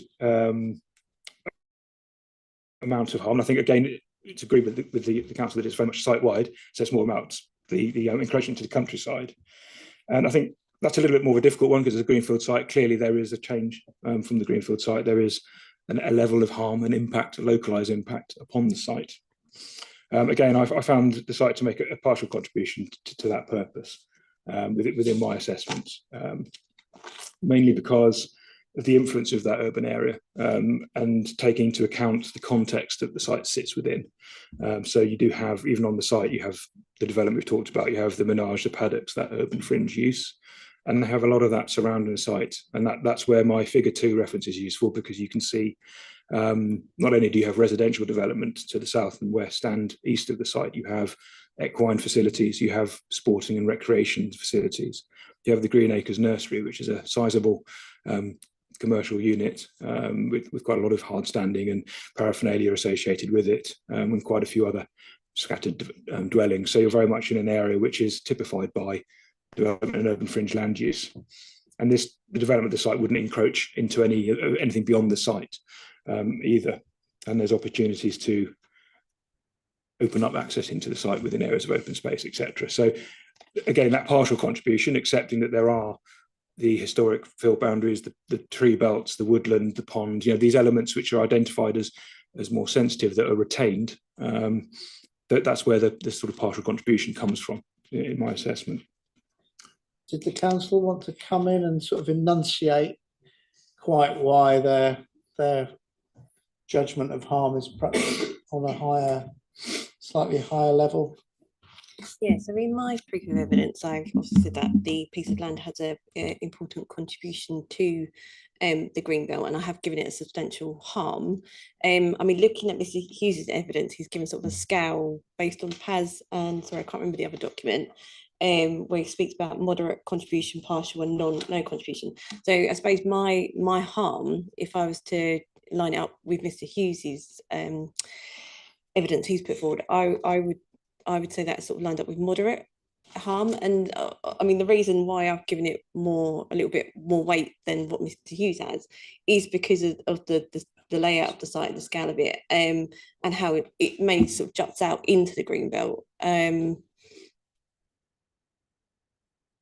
suppose the obvious question to ask the council is, in view of all the preceding reports and studies that led to this site being allocated and then the plan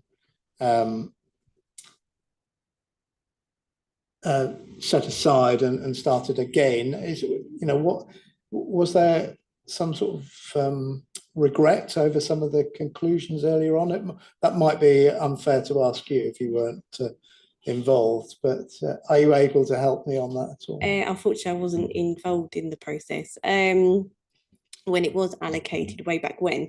I do address sort of that point in my committee report, core document. I'm not sure what core document it is, where I do talk about the development plan and how it led to being allocated. Obviously, I can't comment whether there has been regret leading to the allocation, but I do think since having the submission of the application and looking at this site in more detail in terms of what's on the site, mainly ecology,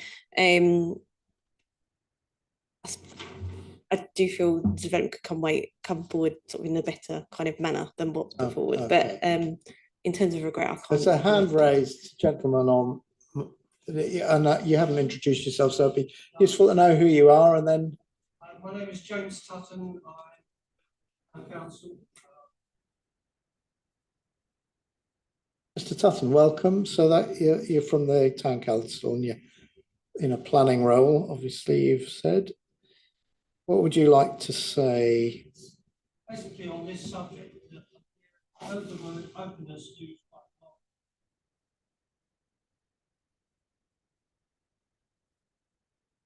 Attraction for me moving to Billericay was just how quickly you moved into green. You see Billericay as a regular shape, and actually meadows is probably that street. Whereas the developers just keep coming in, seeing a pocket of land and filling it in. Finding a place for them to not. I lived previously in the Rochford area. Didn't have the signs on the roads, you wouldn't know you were leaving Rayleigh into Hockley, Hockley into Rochford, Rochford into Ashenden, and so on. Hate that to happen. Pleasures of Billericay and the closeness to the green.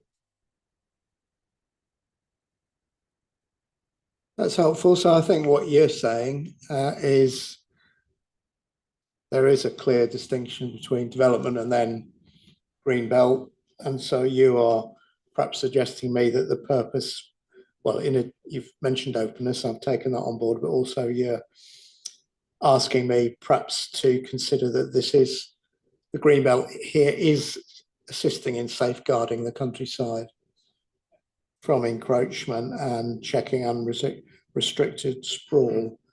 Mr. Taylor's got his hand up. Yes, I'd just like to make a logical point that you cannot add development and say that you cannot add development and say that it reduces sprawl.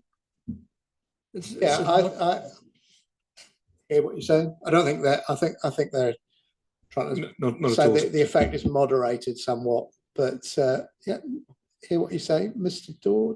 And just a little bit of background. Microphone, yeah. Thank you. Just a little background on the site's inclusion in the plan and the history to it, in case it's relevant. It was first included in the 2016 Regulation 18 draft local plan, and it was a bigger footprint then. It included the land north of the Vale, as Gordon will remember, heading over to with access from Stock Road. But it was actually curtailed by the time of the Regulation 19 consultation, because Basildon realised they'd been misled by landowners. I don't think it's the landowners of the current site, but they've been misled by the owners of the time. So I've provided reference to that in my document. So they curtailed the site, but it became more problematic now. There's more problems with it. And in hindsight, I think perhaps they should have taken it out of the plan at that time. But there are lots of challenges, an increased needs estimate, needs figure, and other factors. So perhaps with hindsight, they would have taken it out, but they faced challenges, so didn't. Is it fair to ask you a question on the green belt in Basildon generally? Because obviously you're objecting to this proposal, and I can understand that. But do you have any view on the fact that there is a need to build houses to meet the housing need and that kind of thing? And with the amount of green belt in this borough, is it all going to be preserved? How do you kind of square that argument? Well, my personal preference would be that the next local plan should use little or no green belt. But my personal feelings, I'm not setting government policy, is that the needs algorithm isn't very good, and that our local needs are smaller. But what the country needs is to bear down on to reduce house prices and the cost of housing. We need to, without getting into those kind of wider things that are outside our control, so to speak. If you assume that there is a need to build some more houses in Basildon, which clearly there's a strong argument that there is, how would you? What would your case be for this being the wrong place in terms of a greenbelt release compared to other parts? Well, I would say that's a fair question. Yeah, the ONS 2018 figures suggest a much lower figure, but I know the OAN is set. If we were to be looking for, I could go on at great length, but I do think we should use greenbelt as a constraint to meet in OAN, and that for a number of reasons, this is a bad site. Whether or not we should use greenbelt or how much is a matter of opinion at the end of the day, a political opinion, a political choice, which ought to be made in the local plan, one way or the other. Well, that turns really to the council's got the job to get the local plan back on the road, so to speak. Sellers, have you got any, from your point, you're a council planner, so can you help us on how this particular site compares to the greenbelt generally or elsewhere in the borough? I mean, you say it is a greenbelt site. I think it has. I don't think I really have anything more. If you can't answer it, that's fair enough. But we could have a crack at answering it. I mean, the evidence base does review it in comparison to other sites around the borough. And I'll ask Mr. Hughesman to say something brief about it. Yes, I have read all that stuff. Yeah, but, a very quick reference. Unfortunately, it rewinds back to the 2017 review, which we skipped over at the beginning. That strategic review found that Area 3, as around Billericay, was made at most a partial contribution, as we said, and that was one of the lower performing sites around Billericay. There's a figure which shows this. I'll just get the reference for you. So that's on the figure at page 46, the Greenbelt Review. I've got an extract of my figure 8.2 of my proof. So it's one of the joint lowest scoring parcels around Billericay, and I think that shows it in a red, amber, green context, and it shows it as one of the least constrained, and similarly within the borough. But looking at it certainly around Billericay, very much one of the better performances. And on that point, in terms of the weighting, it was taken to the all purposes have the same weighting, so that takes the partial contribution for both. As being devil's advocate, I mean, this process has been gone through, obviously, and I'll be aware of all that history, but and I haven't looked at all the other rest of the green belt in Basildon, and I don't intend to. But I think that's the jumping off point. Quite, you know, it's quite pleasant wooded countryside, isn't it? The impact on the site in terms of the green belt terms, again, you know, you mentioned the countryside point of it. It's about the containment of it and the lack of impacts on any wider area. And I think that's the point where we're not saying there's no harm associated with it. It's very much at the site-wide level, and how well that's contained, but also within that, importantly, how the proposals have responded to that. And I think there's hopefully a useful summary. So in section 3 of my proof, I list the proposed development and very much summarise all the information that's in the design access statement. Oh, that was extremely comprehensive and helpful. Yeah, so that sets out just a summary of how the mitigation measures and everything have been incorporated to minimise some of those effects. I think on that basis, I haven't really answered in relation to openness at all. I think I'd like to just quickly cover that, if I may. Make sure you do. Because that sort of is quite a similar issue to what I was just saying. I think the point about spatial openness, if I may, first of all, is to point out that I think I've mentioned already that 55% of the site, even on the outline and parameters, is retained as undeveloped. And I think that's shown quite well on the land use plan, which is 6.34, which I reference also in my proof. Notwithstanding that, even within the development areas, we do still have all the internal roadways, open space around the care home, for example, amenity spaces, gardens, greens, all these other elements which are not developed as such, which increases that openness. I think something that was really useful, and I do appreciate that it's indicative, but in the design access statement, which is the third part of it, as you have on the core docs, which is 640. Yeah, it's figure 3.0.1 on page 4 and 5, which appears as it's like a sort of sketch. I looked at that. Yeah, nice. I mean, it is illustrative, but what it does, it shows you an element of the spatial openness and how it would look if built within those parameters indicatively. So I think it gives a real sense of that. And within that, again, the orientation of the open space, the putting that on the northern edge, the retention of the woodland and the pond, all of that towards that boundary with the green belt as part of that mitigation allows it to have that more spatial openness towards the transition with the countryside, if you like. So that in a nutshell is the spatial openness point, I think, that we made. But with visual openness, we've said it enough times now, so obviously it's very visually enclosed and you can't see much from the outside. But I think just picking up on what Ms. Ellis said about the moderate harm effect, I think what she was referring to there was the slight crossover between my visual impact assessment and the visual openness. And those points are more relating to those people that do have a view, which I've assessed as being people within properties adjacent to, including people on the Vale, Potash Road, Foxfield House, and also potentially users of some of the very close adjacent equine centres. So I've assessed them as having the moderate impacts are really more for people at Foxfield House and the properties adjacent to the Menage on site, which do have an element of intervisibility with the site. Other people have a more minor effect because of the screening.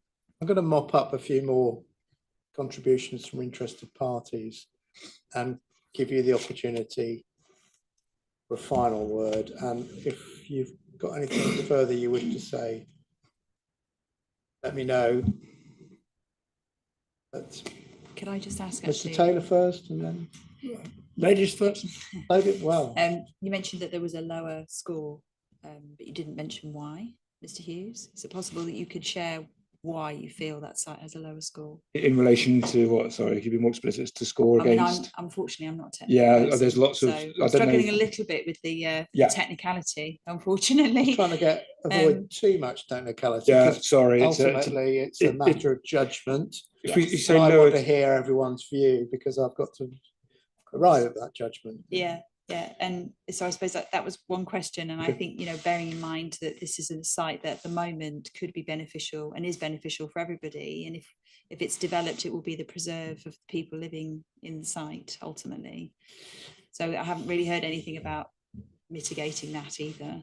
So I suppose you could argue it's the open space would be publicly accessible. That's unlikely. Right. What about the comments made that it's 50% of the site would be developed and a lot will be left as woodland? And I think my feeling on it is that that's very nice that we hear this now. However, it's our strong view that should outline planning be granted, that it will materially change over time. So we can't have any certainty on that. no, but there have been indicative drawings produced which perhaps provide a strong steer as to where the reserve matters go. But nonetheless, I understand your concerns. From a resident perspective, given the way that process was handled as well, we were given a marketing brochure with no contact details, and there's been it was badged under the public consultation, which was run really only by the developer and a marketing company. There wasn't any public consultation around what might be required in that area. Right. We've talked about the unsuitability of the traffic part, which will have a bearing obviously on other parts of the sort of wooded areas and things that surround the site. So although it's sort of couched in terms of there'll be a playground and there'll be this and there'll be that, I would think that there's often an uneasy mix when people start to live in a particular area. They'll see those facilities as being for the environment, for their utilisation, rather than for the wider community that sort of butts onto the area proposed. I'll let Mr. Taylor come in because we're running to sort of fairly tight deadline today, but. Yes, thank you, Chairman. It's another logical point. I suggested that Billericay has exceeded its limits to growth of housing and transport infrastructure, and that the proposed development would increase the imbalance. I suggest that alone rules out this site, and therefore Basildon should consider other sites. I believe that answers the question you were putting to Basildon planners. Okay, Mr. Dorr or anyone else? No. Well, I've read your representations and we're taking those into account. The council have any sort of points that they haven't stressed to me that perhaps they'd like to? Yeah, I do note Mr. Hughes' comment regarding that 55% of the site will be retained as undeveloped. I assume that's what you meant, Mr. Hughes, but I mean, obviously that hasn't been demonstrated in the plan form to us. I have got the indicative master plan in front of me, and looking sort of, you know, the spatial aspects of the openness that so Mr. Hughes has just referred to, obviously, you know, I've referred to as well, and I spoke about volume, scale, massing.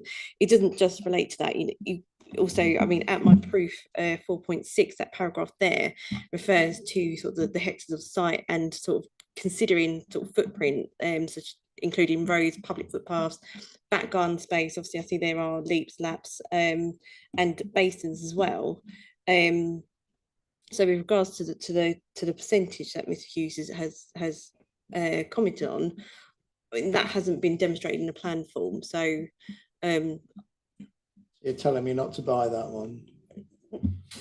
Just not quite nice words, but I'm just concerned that that's percentage been put forward, but that hasn't been demonstrated. Okay, I understand what the point you're making. Indeed. If I might respond on that, sir, so it's very clear on the parameters that is exactly what is proposed and it will be fixed at outline stage. Is that on CD 6.34, which is the easiest reference for that, which is the land use parameter plan, and clearly shows the residential, care home and open space uses, which will be fixed for the in terms of the parameter, and that's where those figures come from. And I think that does tie quite well in with the point about the landscape and the certainty about these measures. The illustrative material is illustrative, but the parameters do fix those as an inherent part of the scheme, as part of their mitigation enhancement measures. So those are you know, it's not that they're going to be changed with this as part of the parameters that are being tested. Do either of, well, do you have any legal points or anything that you feel that? No, it's as you said, it's a matter of judgment for primarily the two witnesses, both of whom have set out their thinking. Just from my own point of view, I found it helpful to set out in a table how each of them reaches their conclusions on contribution of site existing, effective openness, effect on purposes of the proposals. Well, that's what I found useful, but there's nothing legal I can say. No, I'll give a final comment to Mr. Simon. Nothing to add, sir. Nothing at all. I've got things to say later, but nothing in terms of legal submissions on all of that, sir. Thank you very much. Okay, that takes us up to 1 p.m. We've got to be out of this room by 4 p.m. Yeah. I'd like to hear some of the biodiversity. Well, we will hear some of as much as we can. The evidence. It's a question of preferences for period we have for lunch. I'm, not hungry for an hour wandering around Basildon town centre, but we're in your hands. I mean, I think given the time constraints, it would, if the council were amenable, it would make sense to do a shorter break of, say, 40-45 minutes or something. Okay, let's say 45 minutes. Are the council happy with that? Okay, we'll adjourn now at approximately 1 p.m. and resume again at 1:45. Thank you for your contribution.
So 1:45, we will resume this inquiry.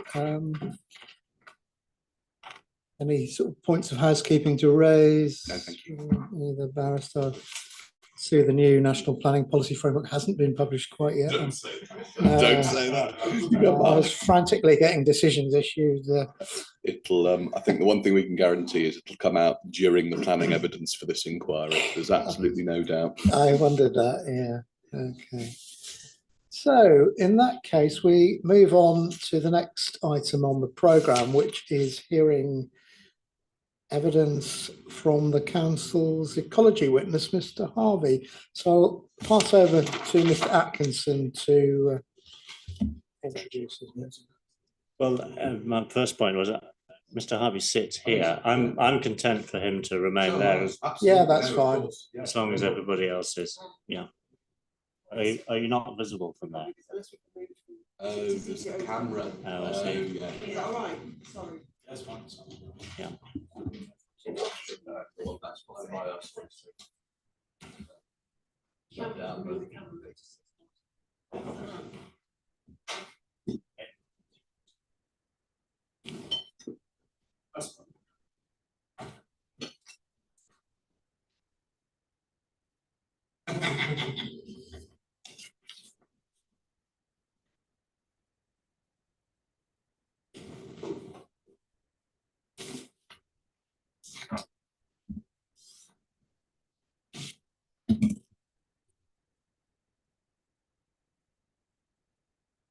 Thank you, Mr. Harvey. Sorry, we should have thought of that before before you began.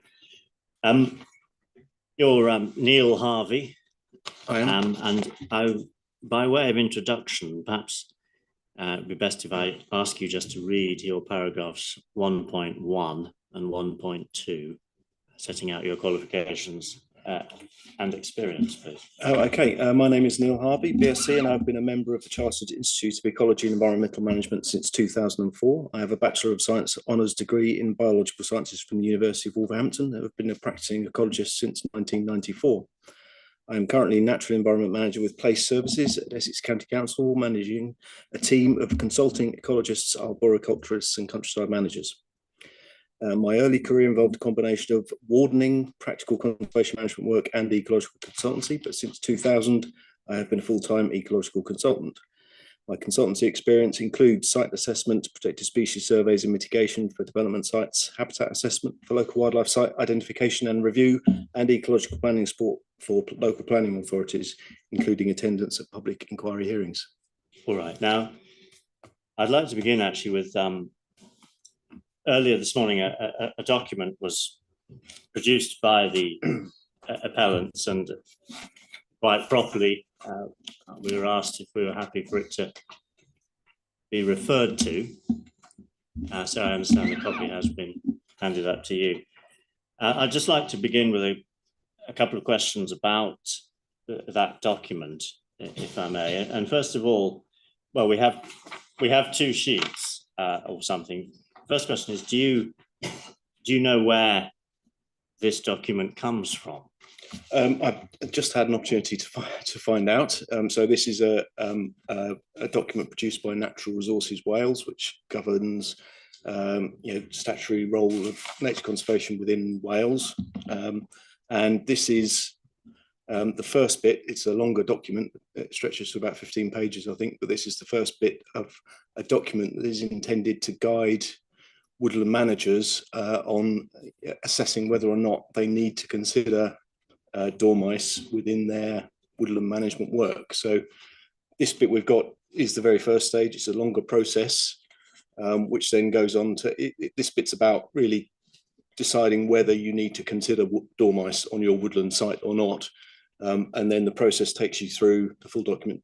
It takes you through a process of assessing the likelihood of the impact of your work, and then goes on to say that if it's likely that dormice are present based upon this habitat favourability assessment here, if that's the case, and if the work is going to result in an impact to dormice, or could, then you have to do a survey to find out whether they're present the population estimates, and then you go into a license application process the same as you would in a development scenario, and it's the same.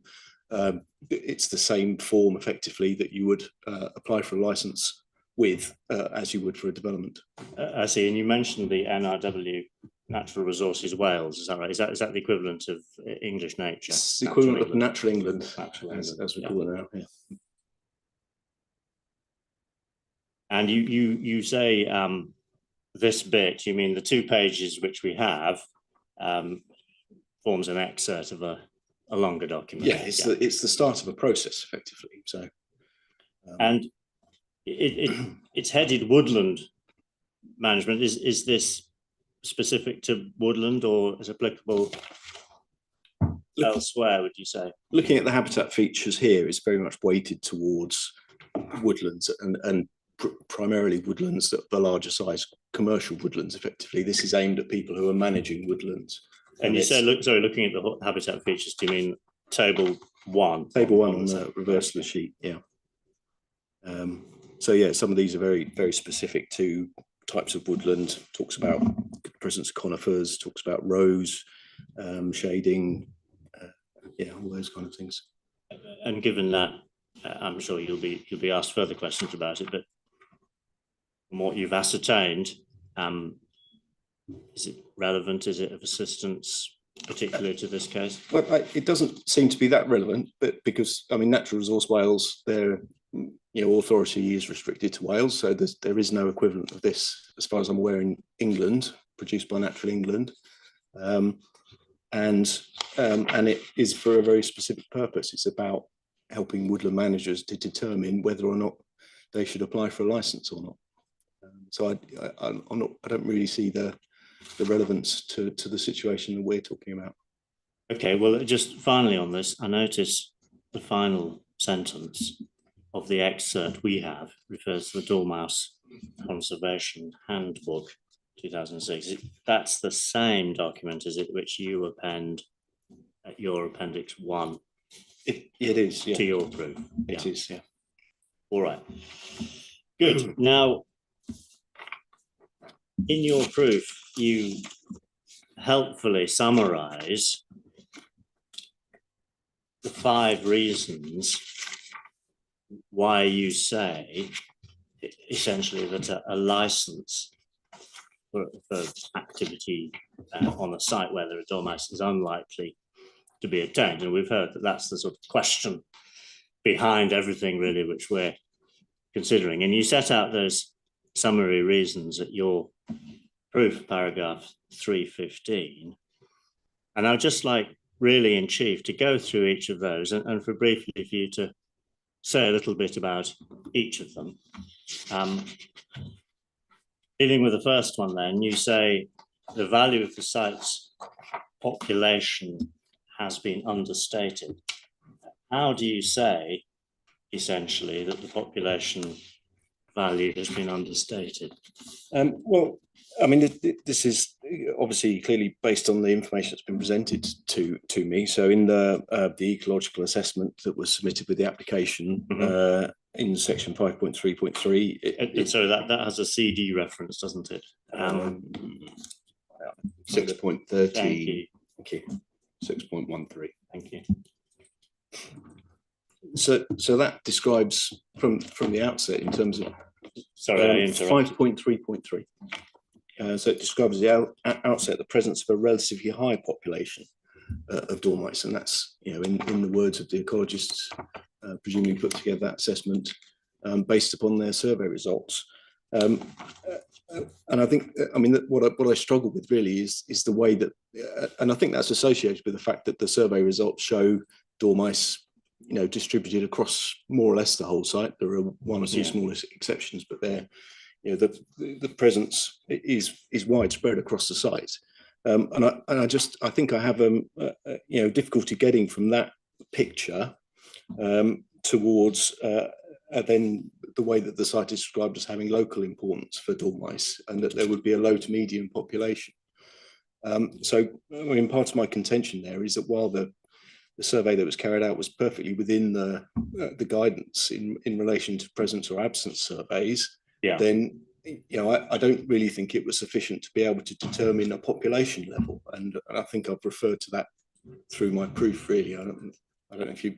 Yeah. So you're not saying that the survey work was inadequate, if I've understood. You're saying that the characterization of the results exactly that don't flow from. In my mind, that's where my doubt lies.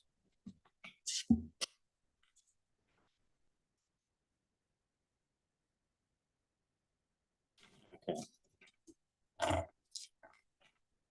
Now, the second point you say is that there is no information about the hazel dormouse population's position in the local context. And first of all, what is it you say is missing in this respect? Well, the survey information was restricted to the site's boundaries itself. So although there is clearly other suitable habitat, the appeal site. Yeah. So although there is clearly other suitable habitat for dormice adjacent to the site, connected to it, even over quite some distance, then there is no. The survey results don't tell us about how the wider population, the appeal site's population fits into the wider population of dormice. So if you then try to assess just the significance of the population of the appeal site, then it's only really a partial picture. We haven't, we don't know, particularly with the limitations on the way that the survey results can be interpreted, then we don't really know where this appeal site fits in with the wider population, or its potential importance to that wider population. And what, if any, do you say is the significance of that omission in your view? Well, I think it leads to the population being undervalued. So, dormice have a limited distribution throughout their range in the UK, but particularly so in Essex. And we know there are we know there are other sites in the area that support dormice. Triple SI of Norsey Wood just to the south, and there are one or two other sites as well. So this is clearly a site that is of significance in the county context to dormice. Where dormice are largely restricted to a band that crosses the county from kind of southwest to northeast. It's the area where there's the most woodland in the county. So that the significance of the appeal site is related to the significance of the land around it, and that is in the context of the county as a whole. And you could extend that logic to the UK population, because the distribution is similarly limited. It's not a species that is found equally across the whole of the county or the country. Now, Mr. Saunders, in his rebuttal, in response to this point, he acknowledges that the appeal site, the mice on the appeal site are not isolated and will not be reliant solely on our site. It is Mr. Saunders' rebuttal 2.25, I think is the point where he makes.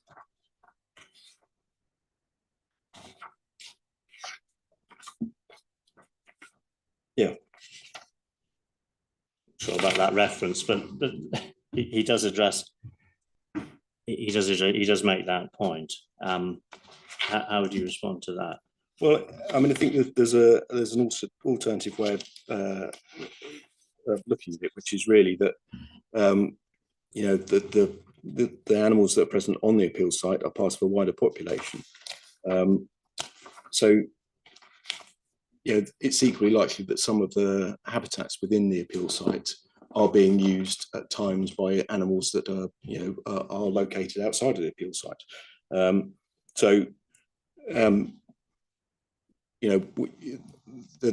The boundaries aren't going to be respected by the animals. So there's an interaction between those animals on site and those animals off site. And so, if you have a negative impact on the appeal site, then that has a consequence in the way that those animals behave and move beyond the site boundaries. And with a population that's fairly evenly distributed across the countryside, then a displacement from the appeal site, for instance, would have an impact on those other dormice present in the local area. It's not sufficient to say that that some of the device could that they can rely on that other habitat that's outside the appeal site. And how do mice use different habitats? I mean, is it consistent over the course of? So I don't know, it will depend on the resources that are available. So dormice use a succession of different food plants or foraging resources through the year, for instance. So there will be some sites that are provide exactly what they need in the spring when they're emerging from hibernation and when they're getting ready to breed, and there will be other habitats that provide that contain the food plants that they need in the autumn to build up the reserves to be able to hibernate over winter. So particularly outside of the traditional woodland habitat that dormice use, where they could be expected to find all the resources in one area, where they're present outside in hedgerows and scrub and other kinds of habitats, then you would expect them to be moving around the habitat at different times of year, and the significance of different bits of habitat and the species within them would vary across the year. And does that mean then that outside, as you say, within a woodland, a traditional hazel woodland, let's say, they have everything they need throughout the year broadly, but in habitats away from that, does that mean they have to range more widely to find what they need over the course of the year? Yeah, so I mean, the evidence suggests that population densities are lower outside of traditionally managed broadleaf woodlands. The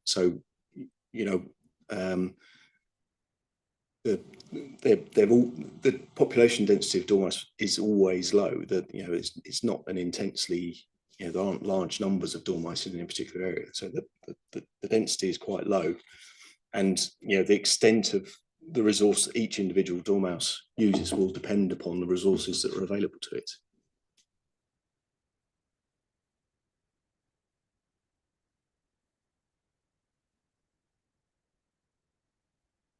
All right.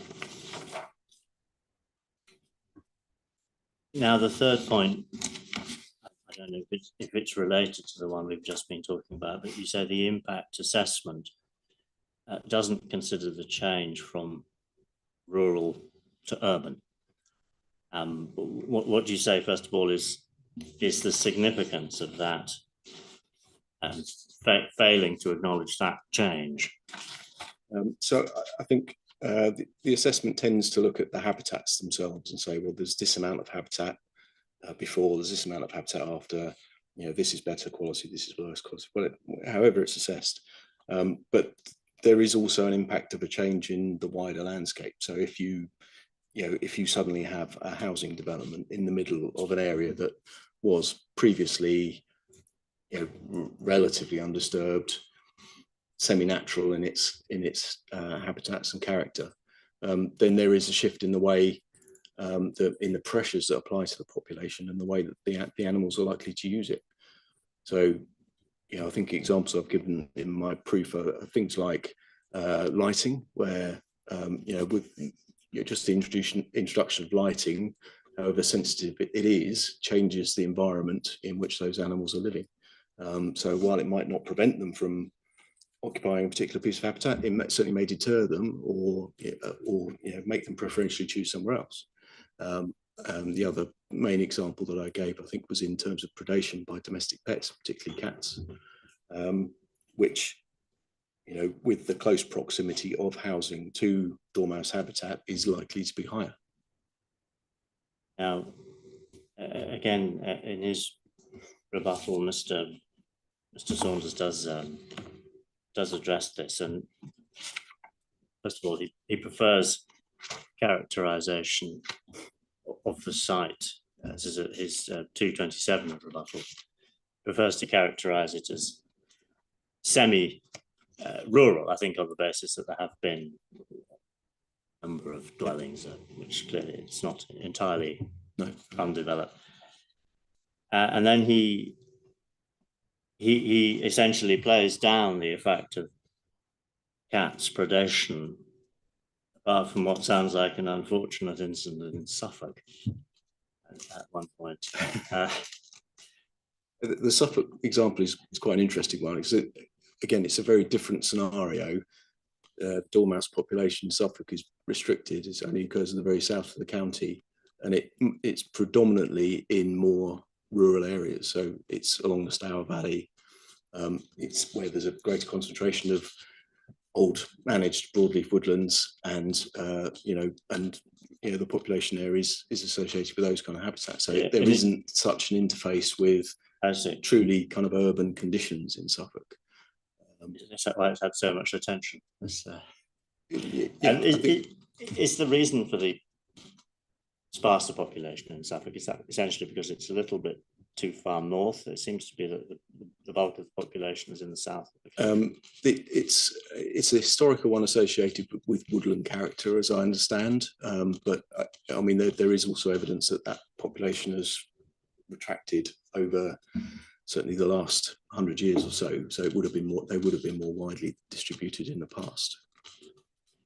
Okay, but then focusing back on our site, I mean, the central point is that Mr. Saunders suggests that predation is likely to be less significant, put it that way, than you do.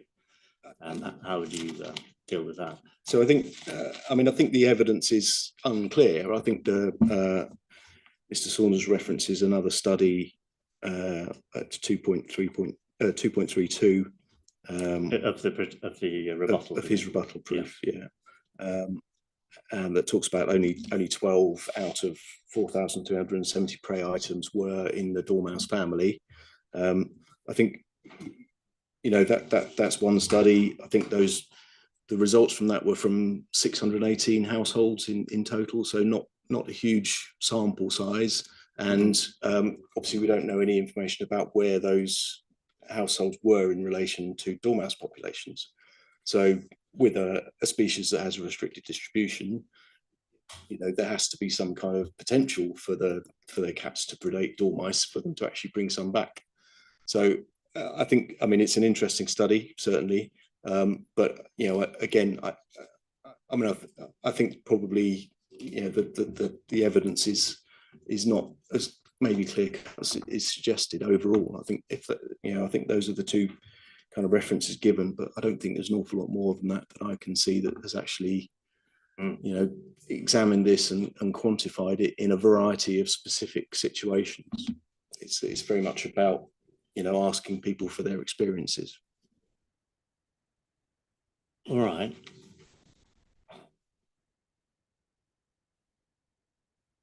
Now the fourth point you make is that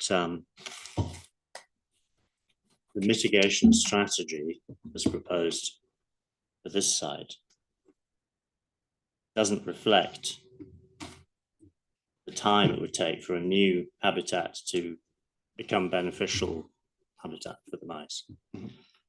And first of all, how would you say this would affect this lag, if you like? How would that affect the population?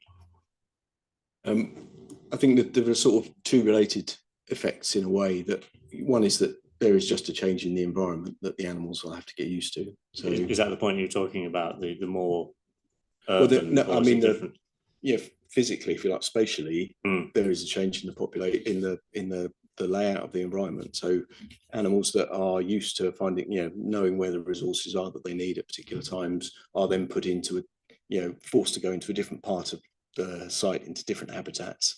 So it's like going into Sainsbury's and they've rearranged it. You don't know where the frozen peas are. Yes, exactly that. I'm going to make a note of that. Yes, that kind of thing. And obviously, the mitigation strategy is largely based on improving the habitats that are left, making them more suitable for dormice, and that is obviously achieved by planting new plants and changing the habitat in that way, putting more of the things in that dormice like. But there is simply a lag period when you plant new plants. There is a lag period before that they are, producing their full resources in a way that a plant that's been there for, some time would. So, and is that the second of your two aspects? Yes. It's just the simple the time taken for, let's say, the hazel or whatever it is that's been planted literally to come to fruition. Literally, yes, yeah. And I fully acknowledge it can be ameliorated. You can use mature plants, and but nonetheless, there is a period of time where the habitat that it hasn't reached structural maturity that the dormice would want.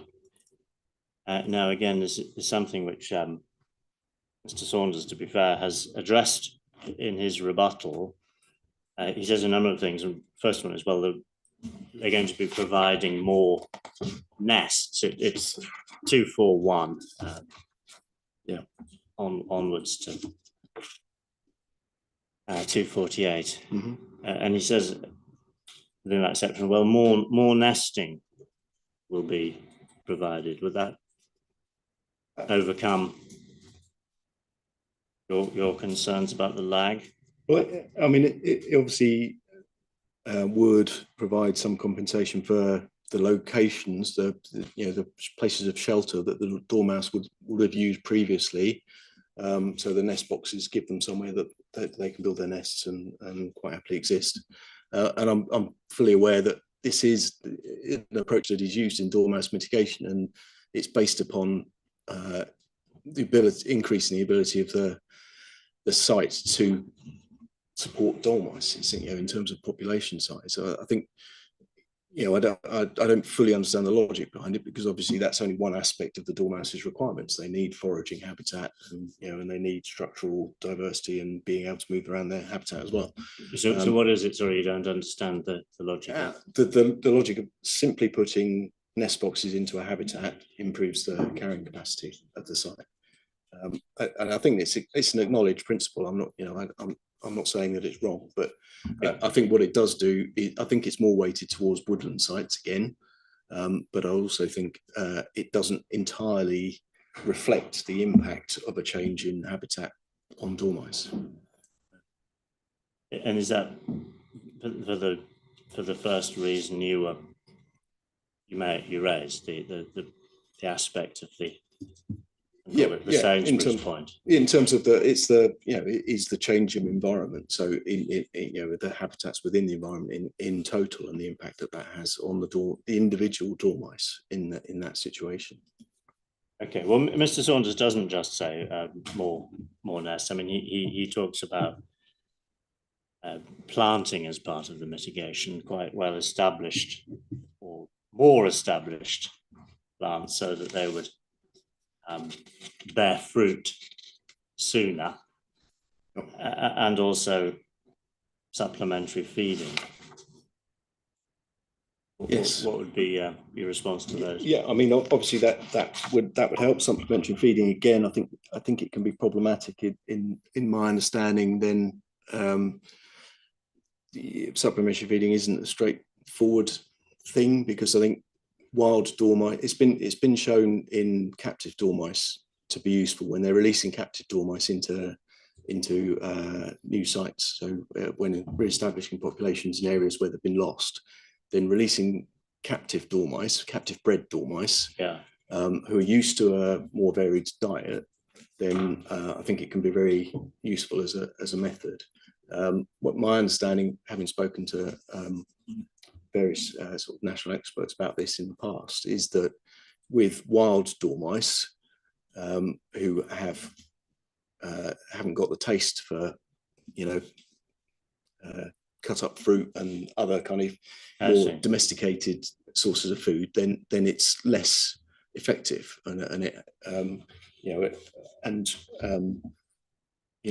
wild dormice are using very specific food sources through the year, which are quite hard to provide. So it could be things like flowers in the spring. It could be nuts and berries in the autumn, and lots of things in between. So while again supplementary feeding, I'm aware is used as a technique, I'm not convinced that it's necessarily the most effective one for a situation like this.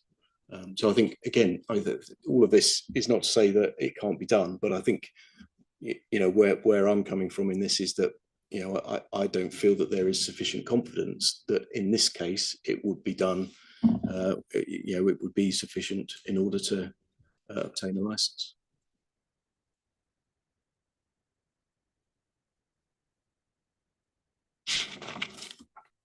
Okay, now your fifth point is that the mitigation strategy results in a net loss of dormice habitat, and it's about half. Mm-hmm. Yeah. And well, two points. First of all, first I'm going to ask you the significance of this, and then also, once you've explained that, I certainly read this as being perhaps your main point about the reduction size, and I'll ask you if that's correct or not. But first of all, what do you say is the significance of the reduction of the habitat by approximately half? So, I mean, there's a this relates back to the assessment of the population size again. So we know there are dormice pretty much all over the site. We don't really know how many dormice there are. I don't think we've got the information that allows us to judge that. In saying that half of the habitat they're currently using is going to be lost, then there is there's a fundamental question about whether that, you know, halving of habitat is sufficient to maintain the same population as is present across the whole site.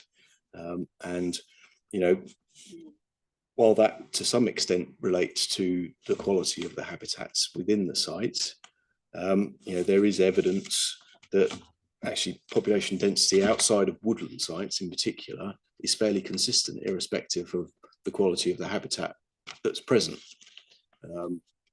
So I think that you know, there's data that suggests that.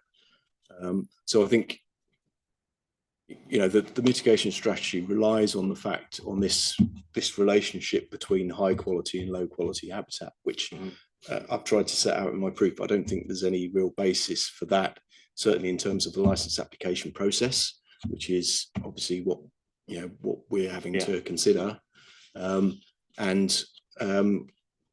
So, you know, my feeling is that, and I would say actually that I do have some experience of this in terms of dormice license applications that of mine that have, or of mine and my colleagues that have failed on this kind of point, you know, on the fact that there wasn't sufficient habitat remaining, irrespective of enhancement of the habitat that was remaining,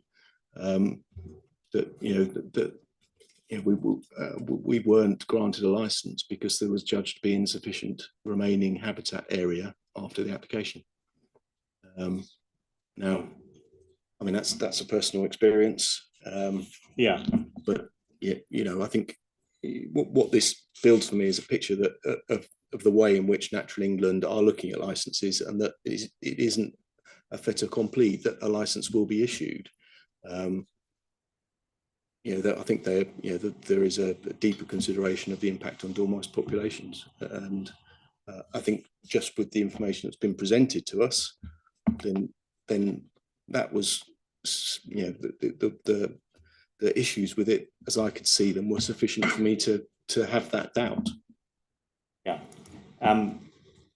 Thank you. Now, the second part of this initial question was about, I mean, don't answer if it's not helpful, but is this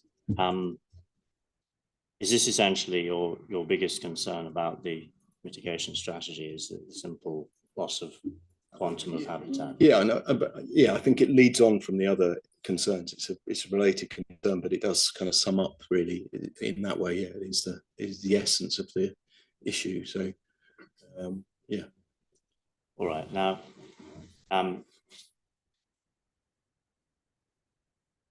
you've already touched on it, but clearly what Mr. Saunders says is essentially, and I'm not diminishing his evidence by characterizing it, but this way. But he essentially says, well, it's about quality, not quantity.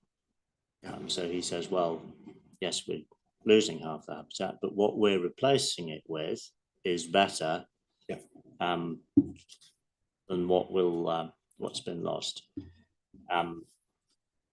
And you've touched on that, but your response to that principle, if you like, the quality versus quantity. So I think what I was trying to say earlier, maybe it wasn't, could have been clearer, but the point is that dormice rely on habitats of all different types of quality, particularly those outside of broadleaf woodlands, as in this situation. Mm-hmm. They rely on habitats of all different sorts of quality in the way that it's been assessed in this assessment, in this document. So if I can give an example, then an area of bramble scrub habitat is extremely important for dormice in the autumn, particularly because of the food resource, late summer, autumn, because of the food resource and importance at that time of year. Yeah. So it doesn't have all of the qualities that would lead to it being assessed as high quality, but it has that one very important quality that is key to the dormice at that particular time of year. So objectively, you might describe it as being low quality because of the range of features it has, but that doesn't mean to say that it's not a key piece of habitat for that population of dormice in that area at a particular time. So as you say, at that moment in the autumn, that's effectively high quality because it has what they need then, but other times of the year, they're elsewhere looking for other nutrients on other sites. Yeah, and it wouldn't compare to a piece of broadleaf woodland that provides all of the resources which you then describe as high quality. Okay, well, thank you for that. Now, just wanted to ask you, in your concluding paragraph of your evidence, 327, it's the second sentence, or midway down. You say the root of the issue is that there will be a net loss of hazel dormouse habitat as a result of the development. We've been through that, with some of that remaining needed to serve multiple functions and so not dedicated to the purpose of the mitigation. What did you mean by that? What are these other functions essentially that the land is having to serve? Well, there's public access, the requirement for open space. There are within the net gain measures, then there is grassland habitat, for instance, which kind of overlaps with where the dormouse mitigation habitat is. Well, that's a quirk of the way that biodiversity net gain is mapped and measured. But you can't have grassland habitat and high quality dormouse habitat in the same place, for instance. Now, in respect of the net gain, I had understood the broad point was, as I understood it, you were saying that the mitigation that's required for the habitat mitigation for the dormice can't also count for the BNG calculation.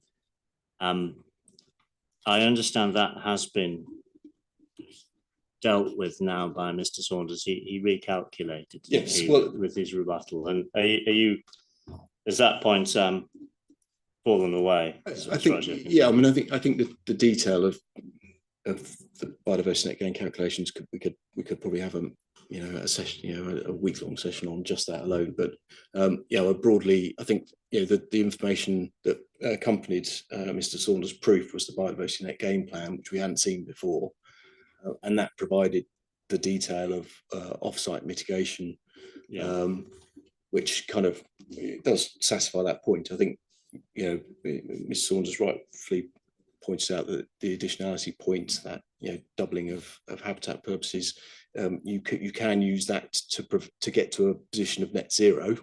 Yeah. But the gain then has to be delivered elsewhere, and I think we've got sufficient confidence with the measures that have been outlined in the game plan that that's the case. That I think there'll be a discussion at reserve matters over the exact numbers, I suspect, but yeah, that broadly, I think the point's satisfied. Good. Now, don't feel you have to, but is there anything else you would like on the mice to draw to the inspector's attention now before? Well, I suppose I would just say that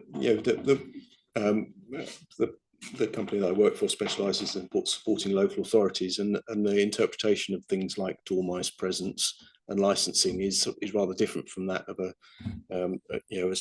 consultant who deals on development sites. So, there is a requirement within the that's effectively set out in the habitat regulations assessment, which Mr. Saunders has set out perfectly adequately in his proof, which says what the reasons for what a local authority has to consider, and that's fine. But I think I would just add that there is also a biodiversity duty on local authorities. So that duty now extends to conserving and enhancing biodiversity. And I would just point out that dormice are a species of principal importance for the conservation of biodiversity in England. They've been designated that under Section 41 of the Natural Environment Resources Rural Communities Act. So that, I mean, it's not simply a case of just satisfying the European protected species aspects. There is also a duty on the local authority. Well, one final question, actually. What is the plural? Because it seems to be people talk about dormouse and dormice. So I prefer dormouse, but people equally say dormice. I'm not sure what the actual proven correct version is. All right. Okay. Thank you very much, Mr. Harvey. If you wait there, there'll be some questions. Good afternoon, Mr. Harvey. Some questions first about the test that we're asking the inspector to actually think about. I'll be asking you, I mean, not a time for any legal submissions, but I will be asking you just about a couple of the phrases that appear in the regulations and the Predo case as well. I don't know, it doesn't look like you've got any of that stuff to hand. I don't know, I'll read bits out to you anyway, and we can see how we go. First about the test, then a little bit about the surveys that have been undertaken, and then finally about the extent of mitigation on offer at the moment, and I'll pick up on some of the things that you have spoken about in your evidence in chief. So first then, before we do, so just to confirm, as you've said in your questions in chief, no longer any issue pursued on biodiversity net gain. No, that's the reserve matters issue. Okay, good stuff. Moving on. So far as dormice go, the scope of the exercise for the inspector, you talked at the end about the duties that apply to local planning authorities, and some of them indeed by extension to the inspector. We know that a dormouse is a European protected species under the habitats regulations. We know that deliberate disturbance of a protected species like dormice is an offence. But we know that under Regulation 55, licences can be granted for a number of different reasons, including imperative reasons of overriding public interest. And we know that the offence does not apply to anything which is done in accordance with the terms of one of these licenses. Now, when it comes to the licenses, at 50, this is I'll just read it out to you if you've not got it. Dear me, it's really coming down there. Regulation 55(9) of the Habitats regulations tells us that the relevant licensing body, who are Natural England, must not grant a license under this regulation unless it's satisfied that there's no satisfactory alternative and that the action authorised will not be detrimental to the maintenance of the population of the species concerned at a favourable conservation status in their natural range. Yes.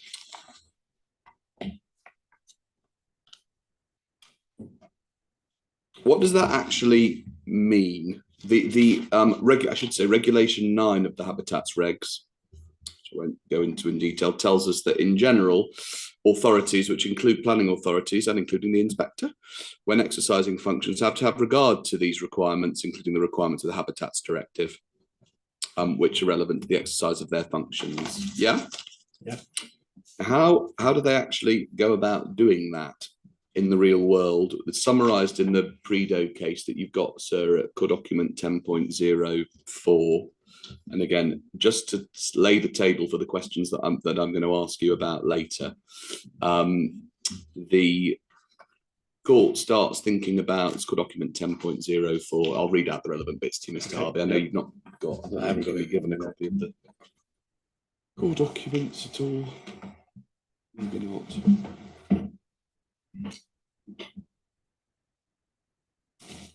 There's nothing controversial about any of it, but it's just to be so the inspector's got a clear eye on what he's being asked to look at before we get into looking at it. Super.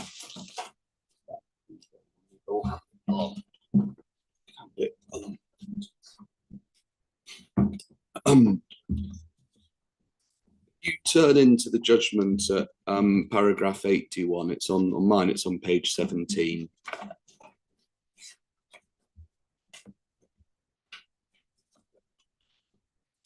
And this is where the court's thinking about the topic of European protected species.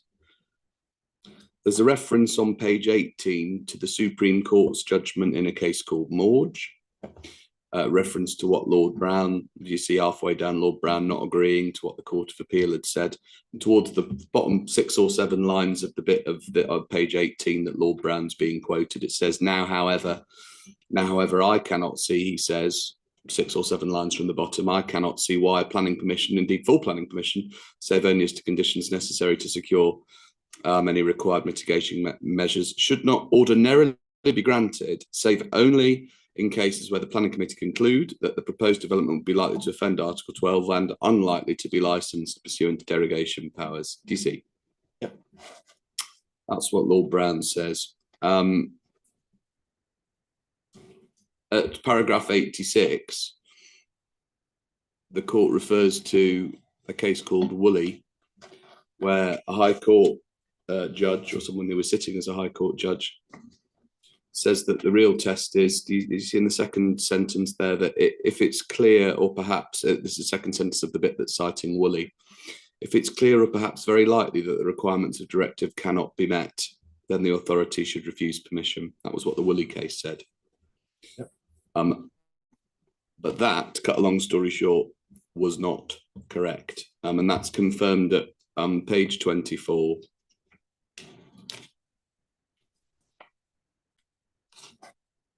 Paragraph 94, third line, it's the function of Natural England to enforce compliance with the habitats directives, sets out what regulation 9 talks about. 96 says, as the final decision in Morge makes clear, that regulation does not require a planning authority to carry out the assessment that Natural England has to make, whether derogation should be permitted and a licence granted. If a proposed development is acceptable on its merits, let me just read this properly. If a proposed development is found acceptable when judged on its planning merit, permission should normally be given unless, in the authority's view, it would be likely to offend Article 12 and unlikely to be licensed. Do you see? Yeah. The 97 says, a few lines down, a planning authority is not expected to supervise the performance by Natural England of its primary responsibility or to take that responsibility on itself. Yeah? Yes, yeah. So that's what we're interested in. That's how the inspector's role slots into the role of Natural England. In this case, at a high level, we'll come into the detail, obviously. There's been some survey work. The survey work has confirmed the presence of a hazel dormouse population on the site. Yes. Hazel dormice are a protected species under the habitats regulations. Mhm. A housing scheme will lead to the disturbance of that population, risks leading to it, which means that the scheme before the inspector can only go ahead with a license from Natural England to avoid any offence being committed. Yes. And it's not this inquiry's role to supervise the performance of Natural England's functions when it comes to granting or refusing that licence. No, but we do need to be, minded that a grant of a licence is likely. Which is the government's guidance. Not quite, actually. Well, no, what we need to be, I know we're getting into kind of subtleties. You've said that we need to be deciding that it's likely. And of course, that I understand why you say it, but that isn't right, is it? It's if it would be likely to be refused, that we refuse consent. It's not the same thing as asking our inspector to say that oh my goodness me, it's torrential out there. It's not the same thing as saying to the inspector, sir, you've got to be satisfied that a license would likely to be granted. It's saying the opposite. It's saying that only in circumstances where a scheme is unlikely to be granted, only in circumstances where a license is unlikely to be granted should you refuse permission. That's what we're after. That is true, and I think I'm certainly not going to argue legal points. No, not at all. But I would just draw attention to the government's own guidance to local planning authorities and how to cope with situations like this, which does say, it does use the phrase that I used. I'm sure that a license is likely to be issued. I've got no problem at all with you referring to government guidance, of course, but in the end, we agree. I mean, it's perfectly clear what the legal test actually is, and I think that you've proceeded on the correct understanding. I think, which is that our inspector has to look at everything, and if he just in circumstances where he decides a license is unlikely to be granted, he should refuse permission. Yeah, that's what it boils down to. And when he's considering that issue, and we'll get into the detail of it, he's got to have regard to a few different things, doesn't he? He's got to have regard to the fact that this is an outline scheme. He does, although we're giving a lot of detail in the application, and if we're assessing an application, then we can only go on what information that's provided to us. So if we're given specific details about areas and other measures, then I think it's reasonable to assess on that basis. I've not suggested that it's not reasonable for you to look at what's been proposed, but let's just take it in stages. So he's got to think about, he's asking himself, is a license likely to be refused here? It's an outline scheme, right? Mm-hmm. Correct? Yep. Which means that the determination, the working up of a detailed mitigation package will inevitably be something that comes along at the time of the reserve matters being determined. Yeah. Yes. So we've got to have that in mind. There's a whole layers of work and assessment that haven't happened yet, but will happen in the event that he grants some outline planning permission. Yes. What would, if that happens, what would a license application to Natural England actually have to show? You've included in your appendices, it's your third appendix, the method statement. Yeah. Let me just turn to that briefly.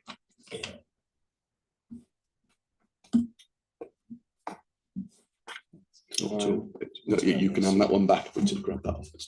Thank you. Yeah. Okay. So this is a form. It's or part of a part of the application process that we'd actually have to go through if we were trying to get a license out of Natural England. The first thing to say is that its use of this method statement, it tells us in the text right at the front page at the top that it's being used to determine the impact of the proposal on the favourable conservation status and population survival of the species. That's a reference back to regulation 55.9. You see, yes. There's also a reference to the Dormouse Conservation Handbook, which we'll come to, obviously. But in the end, it's this idea of maintaining a favourable conservation status within the language of 55.9 of the habitats regs, which is mission critical for Natural England when they're deciding either to grant or to refuse a license application. Okay, what they call FCS, favourable conservation status. What then would need to be included? All sorts. There's an executive summary, but then in B, you've got to put in background, the site, the project, B2 relationships with other things, cumulative impact assessments. At C, you've got to put in a survey and site assessment section, including summarising all of the surveys that you've done and what they show. You see, Yes, you've got to justify any survey efforts that were not, quote, standard survey efforts. That's at C3. But here we wouldn't need to justify that because we'll come to it. We agree that we have exceeded the threshold for a standard survey effort, haven't we? yes, yeah. So anyway, we go through all the surveys that have been done and set out all the different methodologies and what they've shown. I mean, there's pages of this, and indeed how the survey results are to be interpreted and to be evaluated. So just to be clear, part of Natural England's function in this licensing process is to consider the adequacy of the survey methods, data, and evaluation of that data. I would just point out that since we're at that stage, the guidance that's given under C7, which is fairly clear about interpreting the results of absolutely dormice nest tube surveys. Don't get me wrong, I'm very much, imagining that Natural England, when they come to be looking at this in due course, will be going through this with a fine-tooth comb. But that's sort of my point. It's part of the function. Step one, really, in the licensing process is they're going to say, right, show us your surveys, and they are an expert body who are tasked with the evaluation of what you've done and also the interpretation of the results of what you've done. So it's not just looking at what you've done, but what does it mean, sort of thing. That's all part of Natural England's function. It is. Then at D, we get on to talking about impact assessments. You've got to put in your short-term impacts, long-term impacts, all kinds of things. You've got to summarise those impacts. And then that's all without mitigation. But then at E, there's a whole section on that's called mitigation and compensation, and we're referred at the same time on this form to the relevant sections of the Dormouse Conservation Handbook. Yes. We require, among other things, details of the habitats which are being lost and details of the habitats which are being created. Yeah. Yes. Yeah. And then at page 9. E3.3, we're asked to give a summary of compensation. Please provide the total quantity of dormouse habitat that's being enhanced and or provided as compensation. You see? Yes. And you put in the numbers, whatever those might be. And then also on page 9, you're asked for further comments or explanation if required. Now note that we're told that compensation measures are expected to result in no net loss of dormice habitat. Do you see where I'm at? Yes. If your proposals will result in an overall net loss of available dormice habitat, please provide full justification on how, and there's this phrase again, isn't it? The favourable conservation status of the population will be maintained. Yes. Because that's what they're about. That's a reference back to this FCS idea, as they call it, the absolutely critical threshold in the law, but in their licensing. Will you or will you not be maintaining the favourable conservation status of the population? Right? Yes.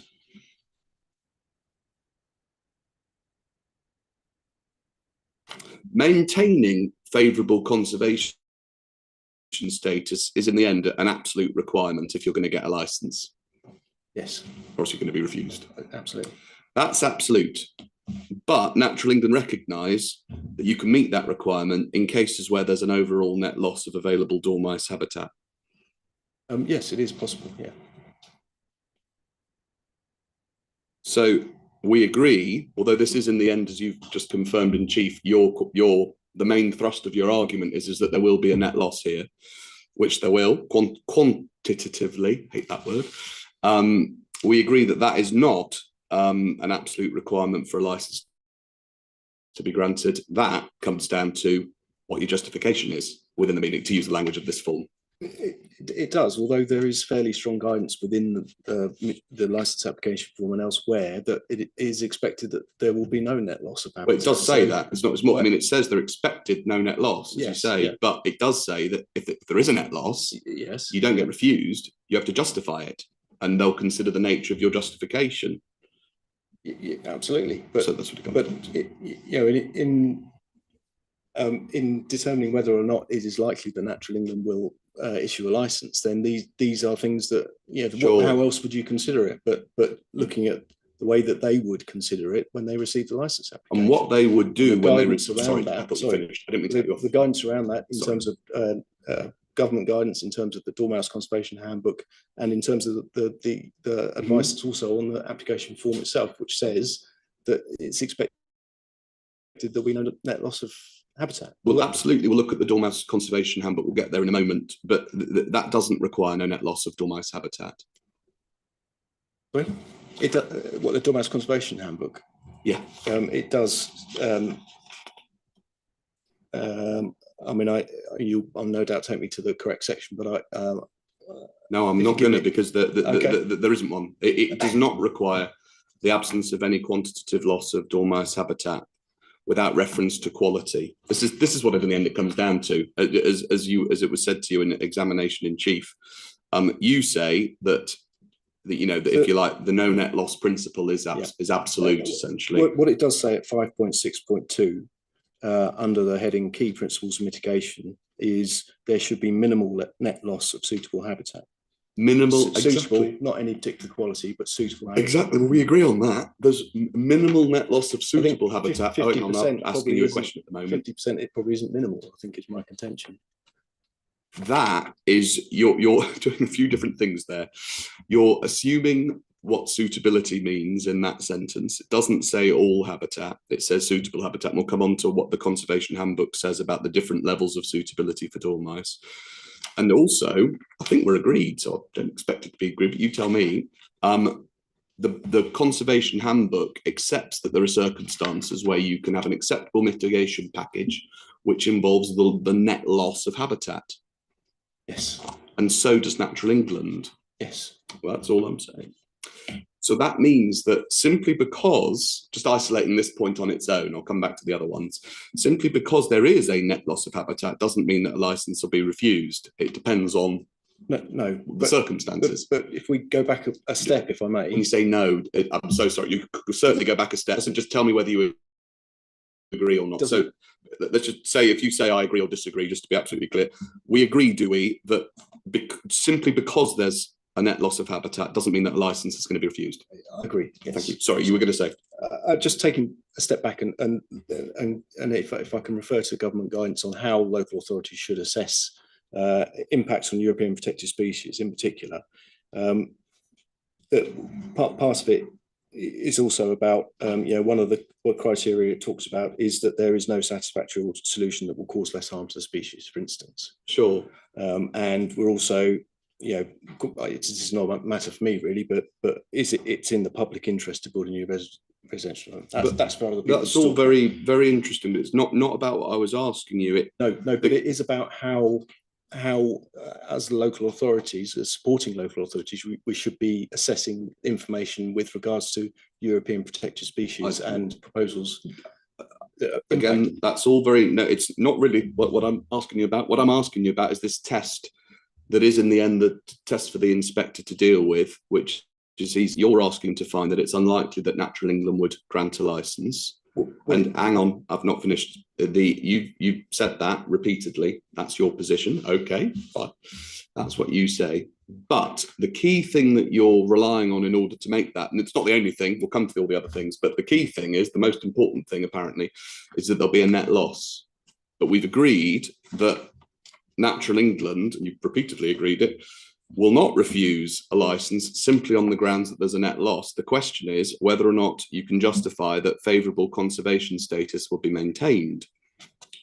We've agreed all of that, haven't we? I think the point I was making is that's not the only consideration. Well, so there is a consideration which I just read out, that there is no other satisfactory solution that will cause less harm to the species. Oh, no satisfactory alternative. That was the first bit of regulation 55. Yes. Absolutely. But when we're interested in the likelihood of the question of whether the license will be granted or not, the fundamental test of, we've been over it several times now, is this favourable conservation status. Yes. Okay. Right. So I think we've got a fair measure of agreement, at least on those principles. Let's think about the survey work that's been done, which you criticise, or I say you criticise. I thought you did. You criticise the characterisation of the results. Yes. Do we infer from that that you don't then criticise the work itself? The survey that was carried out was entirely what we would expect, right, in support of a planning application. Okay, by probably slightly up in terms of the number of tubes used, slightly over, I would say. So better than expected for a presence or absence survey, which is all less presence or absence. Sorry, let me just get this. Okay, so the survey itself, better than expected for a presence or absence survey, because of course in the end, I know this is stating the blindingly obvious for you, but just from a layperson's perspective, this is the purpose of these surveys. And sorry to ask a stupid question. We need to know whether dormice are on this site or not, coming to the site fresh. Yeah, that's step one, because if obviously that's absolutely mission critical for everything else to work. There are other kinds of surveys that can be for different purposes, but the first thing you need to do is to determine presence or absence. Yep. And we've determined presence using a certain bank of surveys that you are supportive of or that you don't criticise.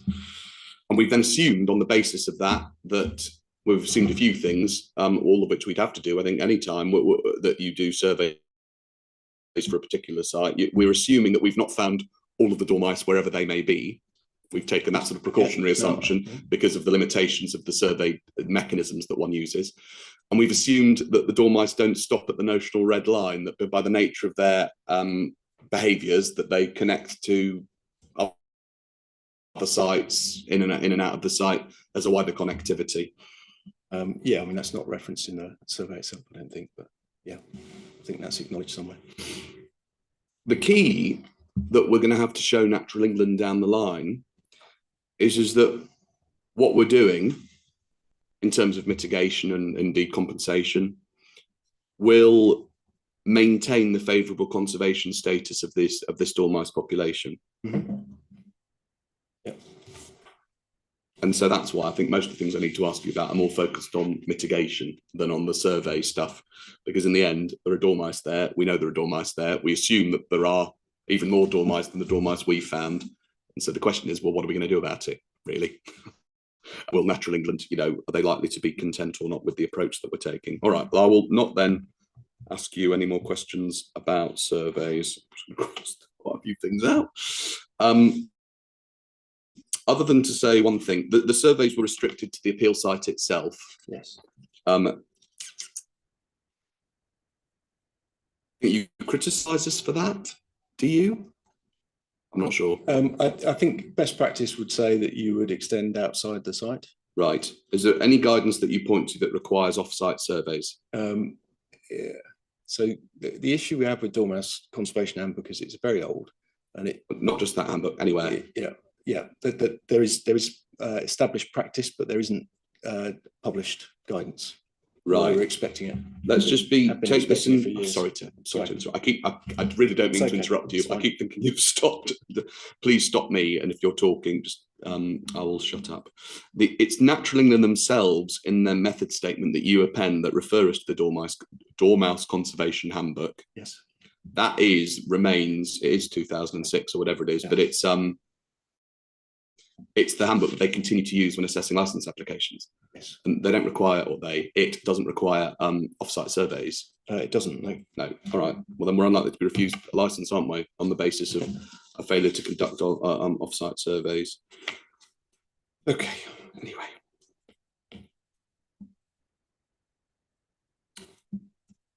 Mitigation then. What's currently proposed? What is Natural England likely to make of the position in due course? If we take out the conservation, the Dormouse Conservation Handbook, that's 1.12.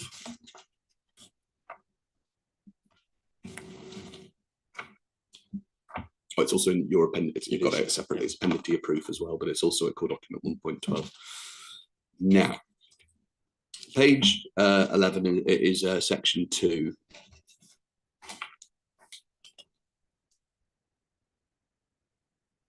We're told on page 11, 2.1, understanding dormouse habitats and ecology. Do you see where I'm at? 2.1. Yeah. And then in the main text, we're told in order to understand the potential effects of management development work on dormice and to help plan effective management and mitigation measures, it's essential to understand the ecology of these animals. It's not possible to offer, quote, one-size-fits-all prescriptions for action in every circumstance. Do you see? Yes. Instead, by understanding the principles underlying dormouse ecology and the reasons why they've become nationally rare, it should be possible to adjust proposals to fit local situations. Yeah. So the working assumption, we'll get into the detail of English nature as was when it wrote this guidance, is that normally it will be possible to make things fit. It'll be a question of how you do it. Yes. And here, the detail of how we do it will come later at the question of at the time of reserve matters applications. Yeah. On table 1 on page 12, there's a list of things which are of value to dormice, which obviously we won't go through all. There's all sorts of things because they like a very diverse diet at different times of year.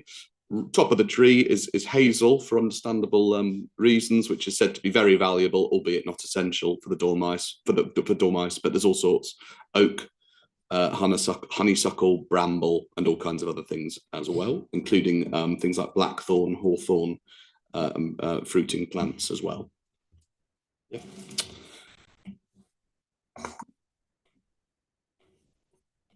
On page 13, over the page, I'm not going to go through all this in detail, but it talks at some length about different sorts of habitat so far as dormice are concerned. And it describes them in lots of different ways. If you just sort of scan down, I mean, you know this guidance very well, I'm sure. It talks about good dormouse sites, for example, 7 or 8 lines down. It talks about suboptimal conditions towards the end of that first paragraph on the left-hand side, sort of 10 lines up. It talks about mixed habitats being desirable and important that animals should be able to move easily from tree to tree. That's towards the bottom of the left-hand side. And indeed, it talks about continuous shrub layer being ideal. It's essential that the tree canopy doesn't cast too much shade, and on and on and on. In the middle of the column, in the middle column, 10 lines down, the best woodland habitats, it said, are usually in dense understory thickets. Do you see? Yeah, I would say this whole 2.1 section is based about dormice in woodlands. Yes, Yeah. yes. It isn't it? I mean, it's headed. It's not headed dormouse in woodlands. But the section 2.2 is headed dormice in other habitats. Yeah, absolutely. But we'll go through some of the other habitats. But this is a general approach to the habitats and ecology of which are of high value to dormice, with a focus, I suppose, on trees and shrubs, woodlands. And it says about halfway down the middle column on page 13, it's important that the physical structure of the habitat's appropriate, as well as providing a sufficient variety of woody plants, a succession of foods as each becomes seasonally available. And it then talks about poor habitats, which the best canopy trees, the best understory, etc. We don't need to go through lots of detail, but there's a whole different range of adjectives which are used to describe the different sorts of conditions and habitats which pertain to dormice here. And then indeed, when we come to the other bits that you've mentioned, dormice and other habitats, on page 17, we're told that the best conditions are to be found in woodland. That appears to be the species' core habitat, but there's other things too. Scrub, for example, and conifers, plantations, and indeed hedgerows. Yeah. All sorts of stuff. Now, the reason why bother going through all of that? That was a rhetorical question. There is another sentence that follows on from that section we're just reading, which says, however, this does not mean that dormice occur nowhere else. Of course not. Nor does it imply that other habitats are necessarily poor. Absolutely. But it doesn't imply necessarily that habitats are poor. However, the guidance is absolutely clear that dormice, firstly, they can live in a range of different kinds of habitat, but not all habitats are of equivalent value for dormice to thrive. There are good habitats, there are best habitats, as described, but there are less productive habitats too. And indeed, there are poor habitats, aren't there? Yes. There is a spectrum of quality when it comes to, as you'd expect, certainly for an animal like the dormouse, which has a wide variety of appetites and experiences. There's a whole spectrum of stuff from the excellent all the way down to the very poor and all sorts in between. Yes, if you to summarize that way, yeah. In suboptimal conditions, as it's described at, just find the right reference.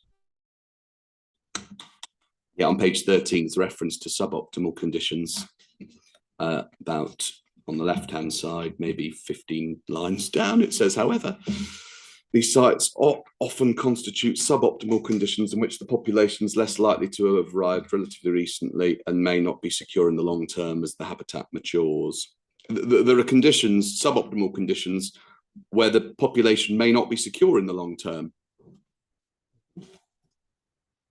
But the best habitats, as it's described in the middle 10 lines down on the same page, normally in woodlands which involve dense understory thickets, especially those obviously incorporating hazel. That's the core habitat as described in the guidance. Okay. So there is this range of quality from the bottom all the way to the top, and that range has a bearing, doesn't it, on population. So if we look at page 18 of the guidance,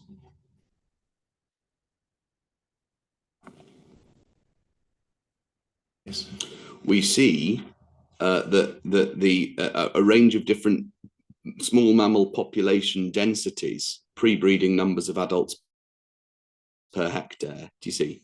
Yes. Yeah. In different sorts of habitat at a high level. So obviously the best, what's called the optimal habitat, is a density of 4 to 10 adults per hectare, and that's called optimal habitat. Diverse deciduous woodland, abundant scrub, vigorous understory, built on all the things that we've read above. Yeah, all the way down to scrub is unknown, conifer woodland, say 1 to 3 adults, hedgerow 1.3 adults. You see? Yes. Yeah, see that. And so what we know from this guidance is that it's possible for the quality of the habitat, and more than possible, the quality of the habitat has a direct correlation with the population density of the dormouse.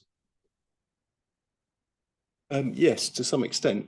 To a very considerable extent. I mean, you could be talking, I appreciate these are hypotheticals, but if we're moving from, say, a low density habitat up to a high one, you could be quadrupling, quintupling the population size. On the on that same page under section 2.3, it talks about this. So it says dormice live at low numbers even in the best habitats. It's not to say, I mean, that's obvious from the table, isn't it? It's an average of 1.75 to 2.5 adults per hectare based on 83 sites in various habitats. Of course, no. Across the country, including suboptimal habitats, the average population density is only about 2.2 per hectare. I don't think what you're saying is, I don't think we're disagreeing, and I don't want us to be talking at cross purposes. It's obvious from the table that even in poorer habitats, it's possible for dormice to live.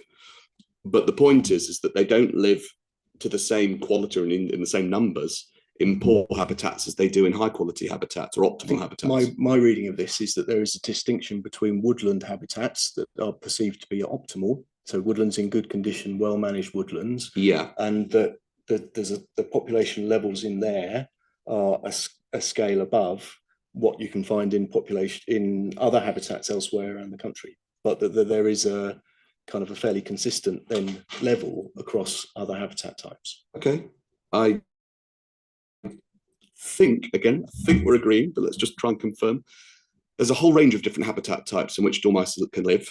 Yes. And the numbers in which they will live, the extent to which they will thrive, is contingent primarily on the quality of that habitat in terms of its suitability for them.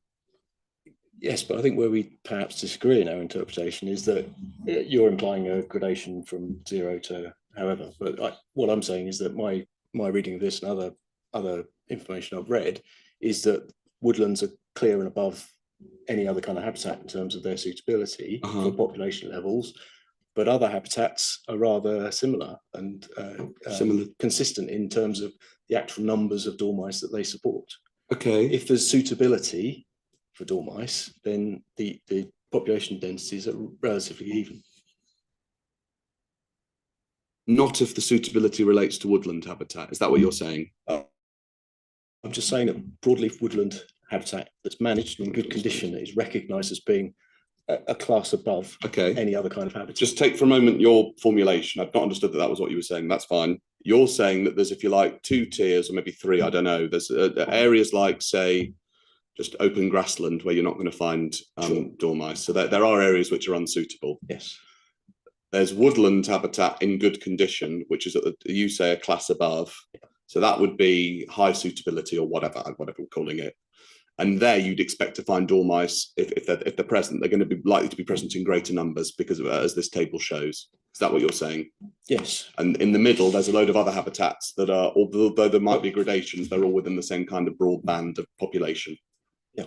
So we agree then that it's not just about quantity, I think. I think we agree it's about quality too, because by, for example, woodland planting and managing those woodland habitats, it would be possible to vastly increase population of dormice, albeit you're losing, say, for example, some scrub or some, I don't know, whatever it is. In the case of... No. Before you get into this case, I want you to try and engage with the question with a yes or a no and then a qualification. Is the only reason that we're sort of getting a little bit waylaid is because I'm having to re-ask questions more than once. It's not your fault, it's my fault. I need to ask the questions clearly. So go with me on the principle, and then we're going to go to what's actually being provided here. It's possible, isn't it, to lose net area of dormouse habitat, but actually to increase, say, for example, overall population size, because what you're replacing it with could be vastly more suitable, what's called an optimal habitat here, to what you're losing.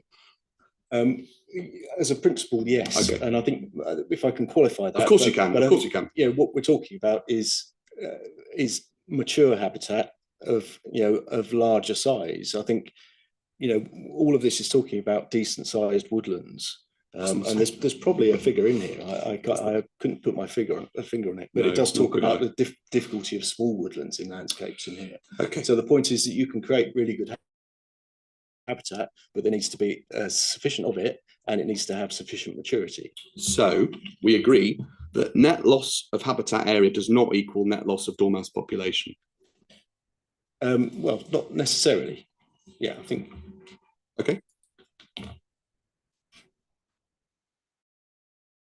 Lots of reference to the idea that we're losing half, quote unquote, half. If you take out that Natural Resources Wales document and turn to the second page,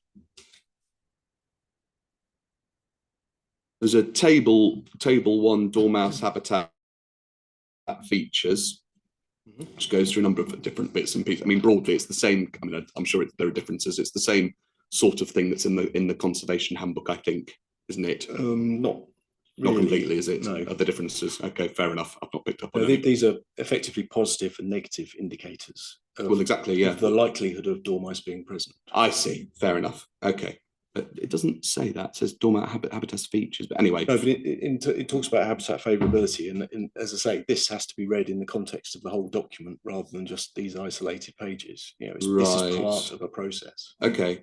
This is an approach that, and just to be clear, yes, it's right, obviously, the Natural Resources Wales deal with Wales and Natural England deals with England, but they're applying the same legal tests, aren't they, when they're considering license applications? Yes. This isn't about license applications. No, I appreciate that. Subsequent step. I appreciate that. However, it refers to license applications, doesn't it?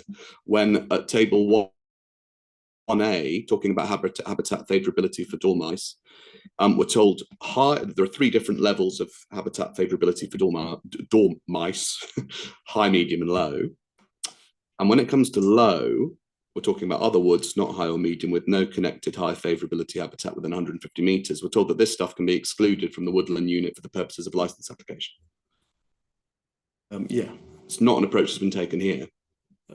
No, this is about, as I said before, this is about assessing the likelihood of dormice being present as part of a wider process in considering the impacts. You just read what it says. It says that Natural Resources Wales, I appreciate it's a different body, but they're applying exactly the same regime, will be prepared to exclude low value, low favourability dormice areas from the calculation of woodland units for the purposes of licence applications. No, that's not what this document does.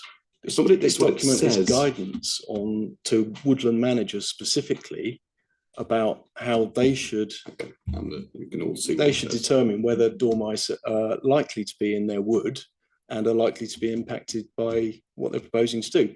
And if the answer to that is yes and yes, then they're put back into the licensing system. So you're unhappy with what it says. You don't really want to engage with what it says. It's a very specific purpose. Just read what it says. The point is that NRW indicate, and I thought it was sort of obvious what they were saying, but it seems like you don't like it, that low value areas, low favourability areas can be excluded for the purposes of licence application. A licence application for woodland management practices.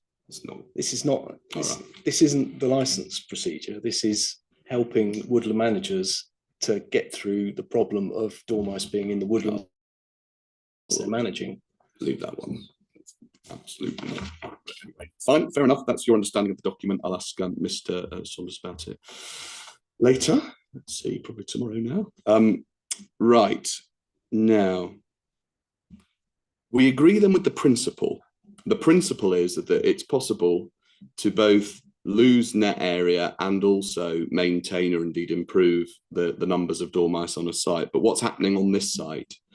There is let's have a look.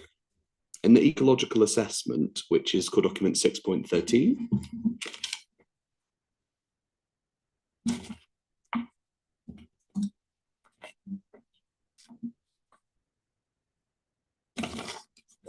there is a plan, which is called it's Plan Eco 2, which is on PDF page 60.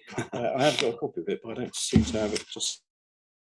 Oh dear. I think it must be over there. Am I allowed to? Oh, of course, yeah, by all means. Can I just get some water?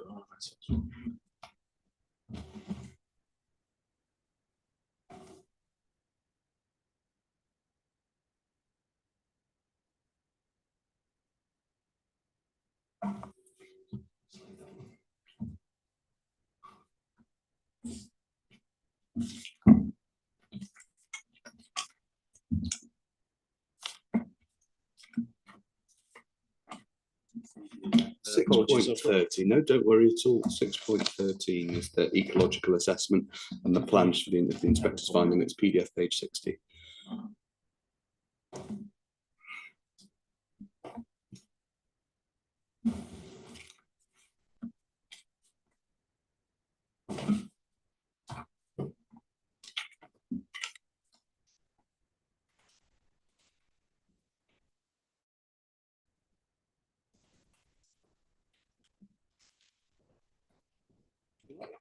Yep, that's it. Thank you. Thank you very much. Now, this is a plan of the site's ecological features.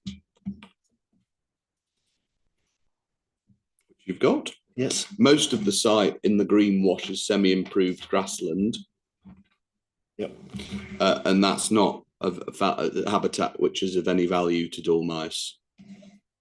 No. Now, the western area of this, I'm not quite sure how to describe the colour, but it's sort of a dark, greedy turquoise wash, is down as scattered trees. Those are oak trees of around 30 years old or so. Yep. Is that your understanding? Slightly less than that. I think, yeah. There's a lack of a developed understory in respect of those oak trees. There's no hazel, there's no hawthorn, there's no honeysuckle. Okay. They are of, well, there's the range of factors that we're looking for in order to determine a high value to dormice population isn't there. Okay.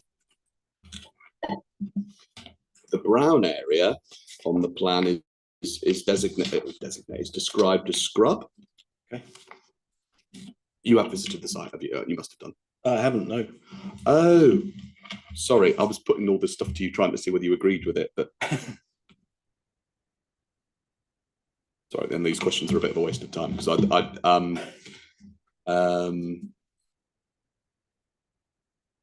why not?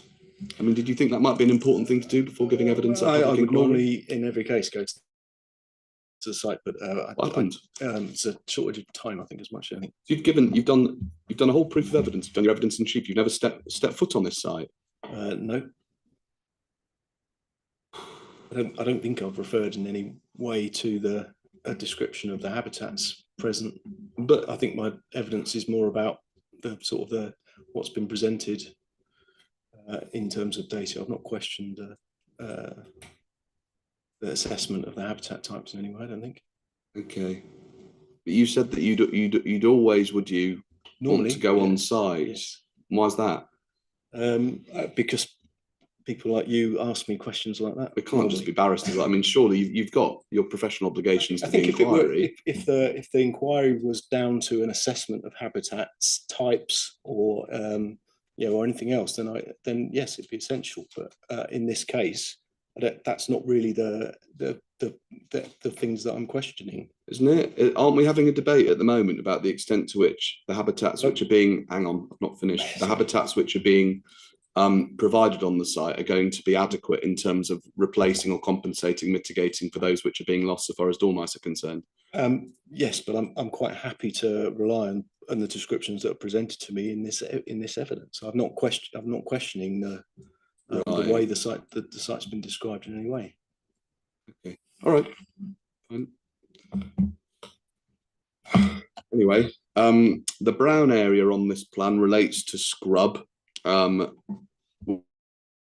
which, as we've seen from the guidance, it can work. Scrub can for a time, albeit vulnerable in the longer term because it's unmanaged.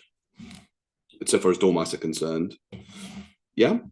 Yep. The purple area denotes broad-leaved woodland, and it's not all of the same quality as the inspector will see when he visits. There's the northern strip, which is a historic boundary of hedgerow that has oaks in it. That it's got structural connectivity with other areas. It's got hawthorn, it's got bramble, it's got oaks. But as we start to move down towards P1, do you see P1, which is the pond area? The quality starts to deteriorate with an increase of aspens. And indeed, but across this whole purple area, this is the key point for the inspector. I suppose you agree or disagree. I don't know. An understory of woodland is almost entirely absent from the broadleaf woodland. Yeah. Which means that this purple area, it's not value. What's the right way of putting this? Not value less, not by any stretch, but it's certainly of less value for dormice. This is not optimal habitat because it lacks that understory. Yeah. Okay. Well, yeah, as you say, there are dormice within it. There are dormice within it, yeah. There is also at the moment a conspicuous absence of hazel across the site as a whole, but including in particular in the broadleaf woodland area, right? Okay. And as we know, okay, obviously I say right. You don't know. I mean, you don't what's the word? Challenge. You don't depart from any of the ecological features which are described as they are for the inspector's note in section 3 from page 10 of the ecological appraisal that sets out all this stuff in excruciating detail. So there's a conspicuous absence of hazel, which means that looking at this purple area, this broadleafed woodland bit as a whole, we know, as you've said, that woodland is where it's at for these animals, but at the moment there's no hazel and there's weak understory, which means that we've got the opportunity here, haven't we, to bolster this woodland to make it much more valuable to dormice than it is at the moment. Yes. Good. Around the northeastern corners, and also running down the middle of the site are areas of hedgerow. Yes. And in particular, the hedgerow that the inspector will see along the northern boundary and the northeastern boundary and that top quadrant, we're talking about hedgerow with good connectivity, good structure, and a diverse range of species. This is H5 and H4, including, and this is all in the body of the report, elder, blackthorn, bramble, hawthorn, bittersweet, and oak. Mm-hmm. Now, what then is the proposal before the inspector, at least at this stage in the game? And in order to understand it, if you turn up the dormouse mitigation technical note, which is Appendix 6 to Mr. Saunders' evidence. I've got that. Thank you. And if you turn in that document to, let's just get this right, Appendix 6, sorry, Appendix 6, it is the document, the mitigation technical note, 15 pages in is Plan Eco 2, Dormouse Records and Habitat Suitability. Yes. Now, we've got here, hopefully, Plan Eco 2, and it's got a series of coloured washes, a blue wash, a yellow wash, and a sort of pinkish wash. Are we looking at the same one? Yes. Yeah. And we've also got a series of records as to where dormice were recorded. Mm-hmm. Right. Now, the majority of the recorded dormice are along those areas of, well, in particular, the north and northeastern, what we call H5 and H4 in the ecological appraisal. These areas of diverse, well-structured and connective hedgerow.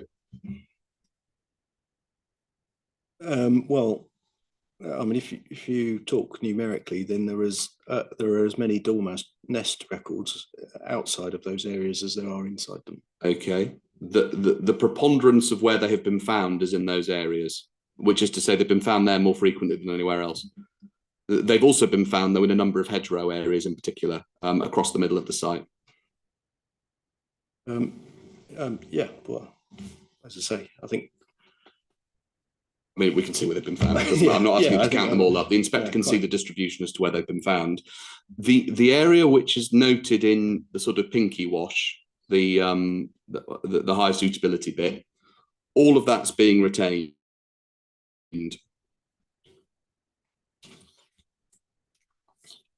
We can see that, if you like, if it's not obvious from the next two plans, just for the inspector's notes. So we're looking at Plan Eco 2 at the moment. That's an assessment of suitability. If you turn on to Plan Eco 3, which is the next sort of 2 pages on, tells you which bits are being retained and which bits are being created. And then in the next plan, still a couple of pages on, tells you which bits overall are being retained and which bits are being removed, etc. Are you with me? So there are some bits that are high suitability that aren't retained, though. The bit that the strips of hedgerow, which is where we've actually found the dormice, are almost completely being retained, as we can see, and indeed enhanced. Anyway, the inspector can see where they are. I'm not going to keep asking you. There is, of course, some activity, as you've noted already, outside that pink area, in the yellow areas, which includes the broadleafed woodland and also a number of hedgerows. Yeah? Yeah. What's being proposed then in respect of those, if you like, the yellow areas where dormice have been found? We can see from, let me get the right plan up. Turn to Eco 3.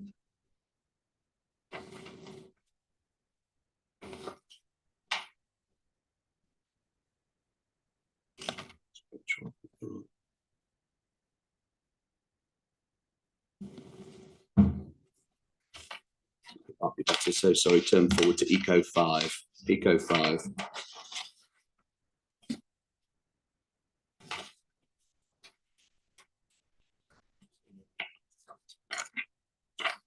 Okay, so within the, yes, exactly. That's right. That's absolutely right. Eco 5, we should have a plan called Dormouse Mitigation Plan. Do you see? Sorry to be jumping around between all these different plans.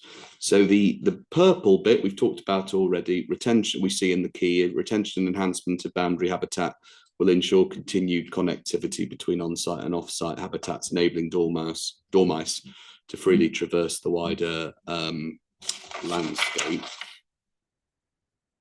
The areas in the middle, if you like, are to be enhanced from medium suitability as they've been assessed at the moment up to high, with all of the measures that are summarised obviously in the document, but also on this table.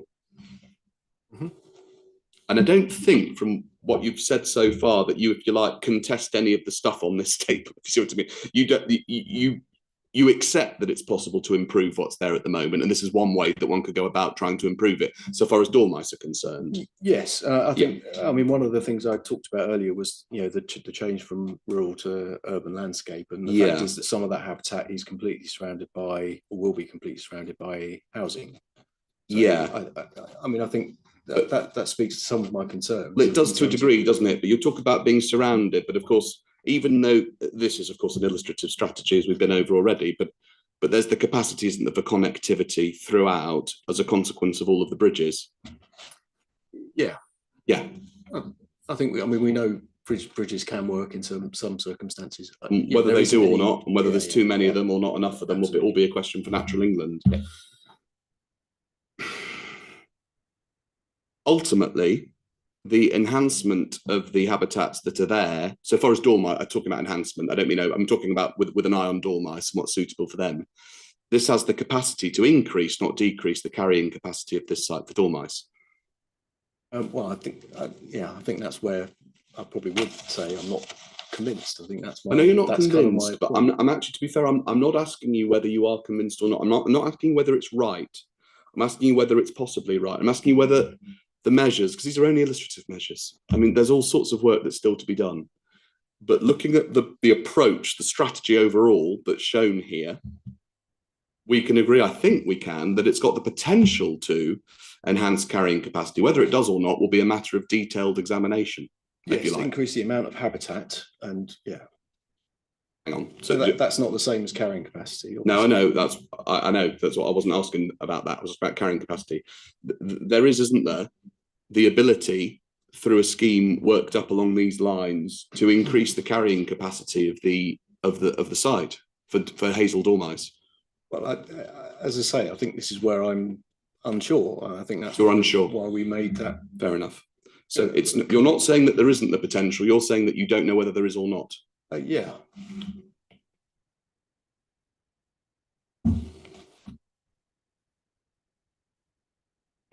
And what that means when it comes to this critical question of will we maintain favourable conservation status, it's not that, as I understand it, to just be clear to the inspector, you're not saying we won't, or indeed that we will, to be fair. You're saying that at the moment, you're not in a position to say one way or the other. Yes.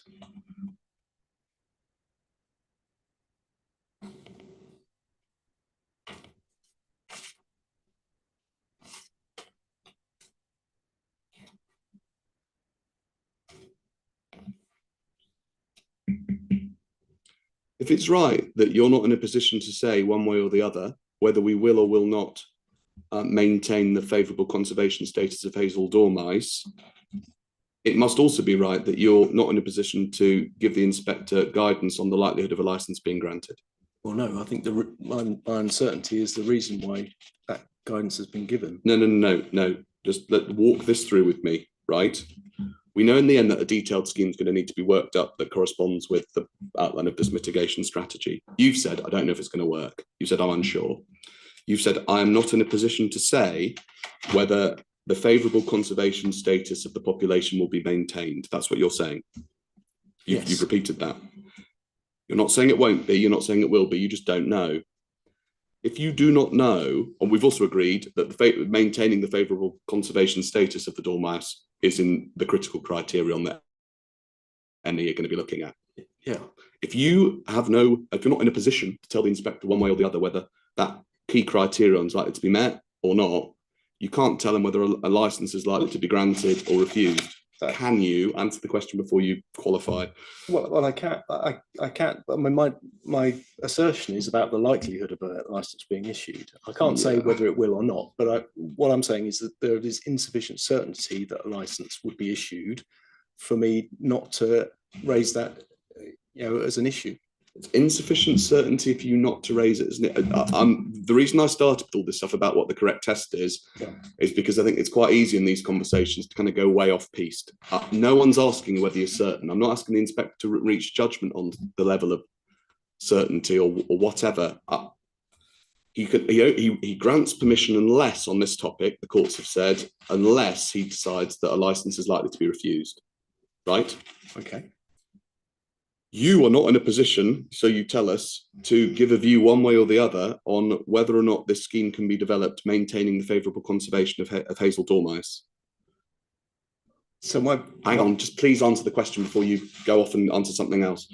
Okay, say the question again. You are not in a position to say whether this scheme, when this scheme's developed, if and when it's developed, it will be able to maintain the favourable conservation.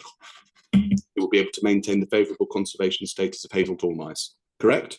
That's correct. That being so, you're unable to advise the inspector on the critical threshold test that any are actually going to be looking at when they come to determine a licence application.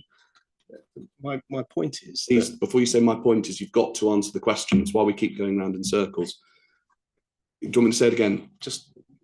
Yeah, go on. I don't want to stop you qualifying. No, don't apologise. And I don't want to curtail you in giving full answers to the inspector. Yes.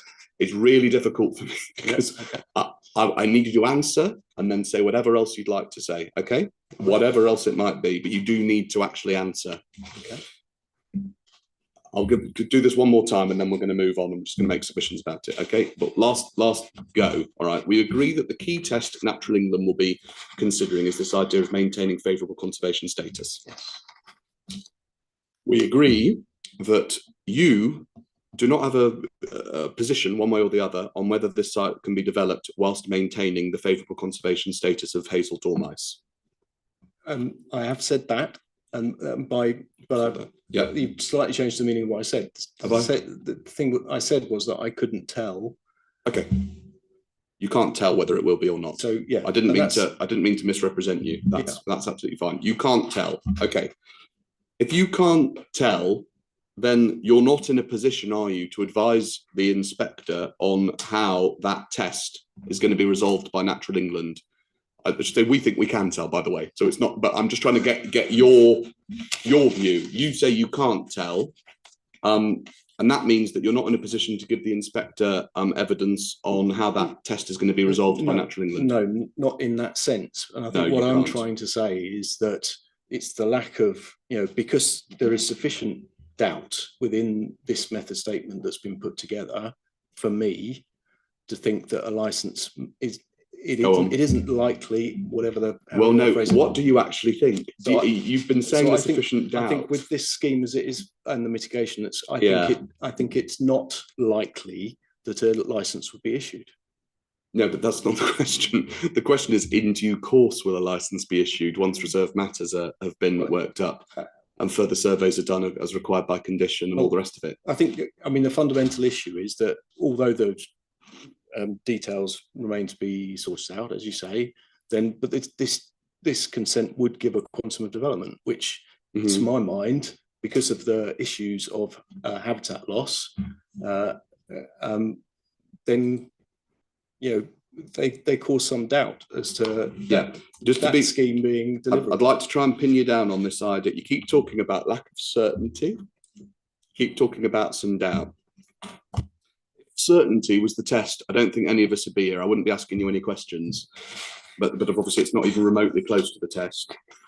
Is it your position, is it really your position that in due course, when reserve matters are worked up, when Natural England are dealt with and all that stuff, and we have to fill out the form, is it your position sitting here today that a licence is unlikely to be granted, is likely to be refused? Is that actually what you're saying? I think that's possibility, yes. Okay, now oh dear, I'm sorry don't want to dance on the head of a pin. You can't say that a likelihood is a possible of a possible. You've actually got to say it is sort of a bit of a yes or a no. And I thought that you keep talking about an element of doubt that justifies you raising these concerns, and I'm perfectly happy for you to say that. Of course, there's always doubts at planning inquiries. That's why we have them. But I really do need to know, is it your evidence today, given everything that we've got in front of us, that the inspector should look at all of this and say, do you know what, Natural England, they are likely to refuse a licence? That's what I think. Is that what you think is likely to happen? I mean, I'm not going to answer that question for a very specific reason, and that's because I want to qualify a question, if I may, and that is to say, is it possible for a licence to be secured on this site? Then absolutely, yes. That wasn't the question. No, I know. We all know it's possible. Yeah, but but so what I have in front of me is that this proposal, as it is that likely? You know, is it unlikely that could get a license? So yes. Unlikely that it could get a license. Yeah. I don't really understand. I'm just going to have one more go at asking it. I don't want to. This is probably not helping anybody, but I do genuinely want to understand what you're saying so that we can close. Just so I could close off, Mr. Taylor. You'll be able to ask questions when the opponent's ecological witness takes the stand tomorrow. You don't normally, as an opponent, ask questions of this witness because he's on your side, if you see what I mean. I do. But yeah, so I'll have to close you down, but if you've got questions, store them up. Come again tomorrow. Mr. Saunders will be on the stand, and you might find an opportunity to pose them then. So sorry to. Thank you. One more go round this, and I'm sorry to say that you do have to try and answer. I know you don't want to, or you've said that you didn't want to for whatever reason, but I do genuinely want you to answer the question so that we can try and close the case on a correct understanding of what the council's position is. So please try and address the question if you can. If you really can't, then so be it, and I'll just have to live with it. Is it, Mr. Harvey, your evidence to the inspector that a licence in this case is in due course likely to be refused? Is that your professional opinion? And it's probably got to start with a yes or a no, I'm sorry to say. I know, but you're kind of asking me the impossible because you're saying in due course. So you're asking me about factors that I'm not aware of. So you're talking about potential change in the scheme or whatever. All I've got is the information that's in front of me, and that's what my proof is based on. So what? So you're not. I mean, that is what the inspector's actually got to ask himself. He can only be refusing permission if a license is likely to be refused on this ground. Obviously, there's the greenbelt stuff that we've got to come to. I'm just talking about dormice at the moment. But you're not even telling him that that's what's going to happen. I've given you sort of 8 chances now. You're not telling him that in due course, and it is in due course because it's an outline planning application. You know, there's all sorts of work that needs to be done, including by condition. There's further survey work to be done, let alone anything else. Further detailed mitigation proposals will be put forward through the licensing process, which you know very well, as you've explained. You're not telling him that when all that stuff happens, that it's unlikely to be licensed. You're just saying you don't know. If that's right, though, then what are we talking about? If you're not actually telling him that the key test has failed here, then the council shouldn't be maintaining an objection on this line at all, because the key test that the inspector's got to address, you're agreeing, is not passed in your favour. I don't think I am agreeing that. You are, because we've agreed what the key test is. Yeah. Is it going to be refused? Is it likely to be refused? You are not telling him that in due course a licence is likely to be refused. Well, it's the in due course bit is the point. I know, but that's the world we're in. That's what we've got to address, because it's not an outline scheme that Natural England are going to be considering, is it? So, I mean, the question is there a scheme that is licensable on this site? Then yes, absolutely. Great, thank you. And the detail of that scheme, let's write that down.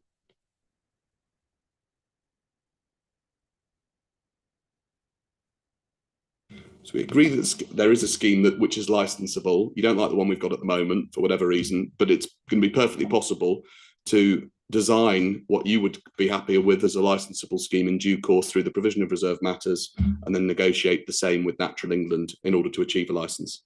Yes. Great. In that case, I've got nothing else to ask. Thank you very much. Good. I don't think really I've got any questions. Perhaps one thing I am curious about is the role of understory with dormice in a kind of wooded area, and the effect of deer grazing and that kind of thing, and the potential for fencing that off. Is that? Can you give me some thoughts on that? Yeah. So understory is important in a woodland scenario, particularly. I think in some ways the canopy is more important. The connection between canopy and understory is important. So yes, in an ideal world, you would have a fully developed understory, which you won't get if there are deer present. Right. And is there any tension between managing woodland for sort of other conservation purposes in the broader sense of this site, in your view, and specifically that addressed to favourable conservation status of dormice? So if this scheme is to be licensed, then the method statement that goes with it would insist that the woodland is managed for the benefit of dormice. Right. So there is no option to do anything else. Okay. Over to Mr. Atkinson, if you want to just re-examine on that point. Thank you. Yes, I've got one question, and I hesitate because I'm not seeking, as counsel sometimes do, to get a different answer from a witness, which has been. So just make that clear. But I think given the way the evidence, the way the questions were answered, and I hope you, sir, and Mr. Simons will see that this is a reasonable question to ask. I just have one question from Mr. Harvey. With the evidence which you have seen to date, is your view that a license in due course, based on that evidence, is likely to be refused? I think that's kind of the question I've just asked. I think with the information that's in front of us, then I think it's likely to be refused. But what you're saying is it's capable of being changed in some ways, such as a license. Yeah, particularly if that would mean more habitat being retained for dormice.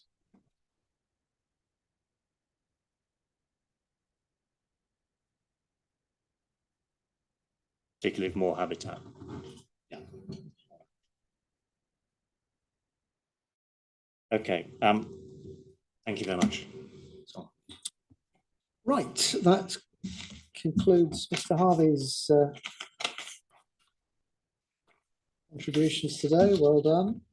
That was very interesting and helpful. Quite tough cross-examining there, but I didn't mean to be. Mr. Harvey. He was quite nice, really, wasn't he? No, I'm just okay. So that draws a close to that. We don't have time for Mr. Saunders. I'm sorry to say, sir. I mean, obviously, does it literally have to be 4 p.m. as in if it were 4:15 or something? Would that be too? It is 4. Sorry, no, that's absolutely okay. Fine. Okay, in that case, we'll discuss. Well, we're starting tomorrow at 9:30. I think. Yeah. I think that's as published, isn't it, so to speak? So we'll keep that. Keep that. What is the position with an alternative room if we? I think. I do think, sir, that with last words, I think we might be all right to get through. With a fair wind. I think with a fair wind, I think I'm not going to be. I said 3 hours in my estimate for Ms. Richardson, and I won't be. That was a maximum, wasn't that was an up to. It was an up to, and it's going to be less than sort of thing. Right. So, okay. But it might still be, say, an hour and a half to 2 hours, and yeah. So I think with that, even I don't know what you probably don't know in terms of cross examination for our ecology witness. Do you have any idea? Yeah. So no, I said 90 minutes, but I think probably. So I think so. We might, even if we finished at 4. Let's press on with the see how we go. Time limits, and if you're happy with a 45-minute lunch break. Yeah, if we do a 45-minute lunch break, I think there's a chance we get back on timetable. And Yeah. So Okay. 9:30 start. 9:30 Thank you, start sir. tomorrow. We'll be hearing from Mr. Saunders. And I've got a question, Mr. Taylor. You can make it now. Oh no, we're the thing is, we've only got this room till 4 o'clock on each day. But yes, we're here at 9:30 tomorrow, and for however long it takes. So do come along. As I say, if you've got any ecological questions that come into your mind, put them to Mr. Saunders after he's given his evidence in chief and before he's after cross-examination, probably for re-examination. I'll advise you tomorrow. Thank you, sir. I'm leading the blind. Okay, we'll adjourn. Thank you. Thanks very much.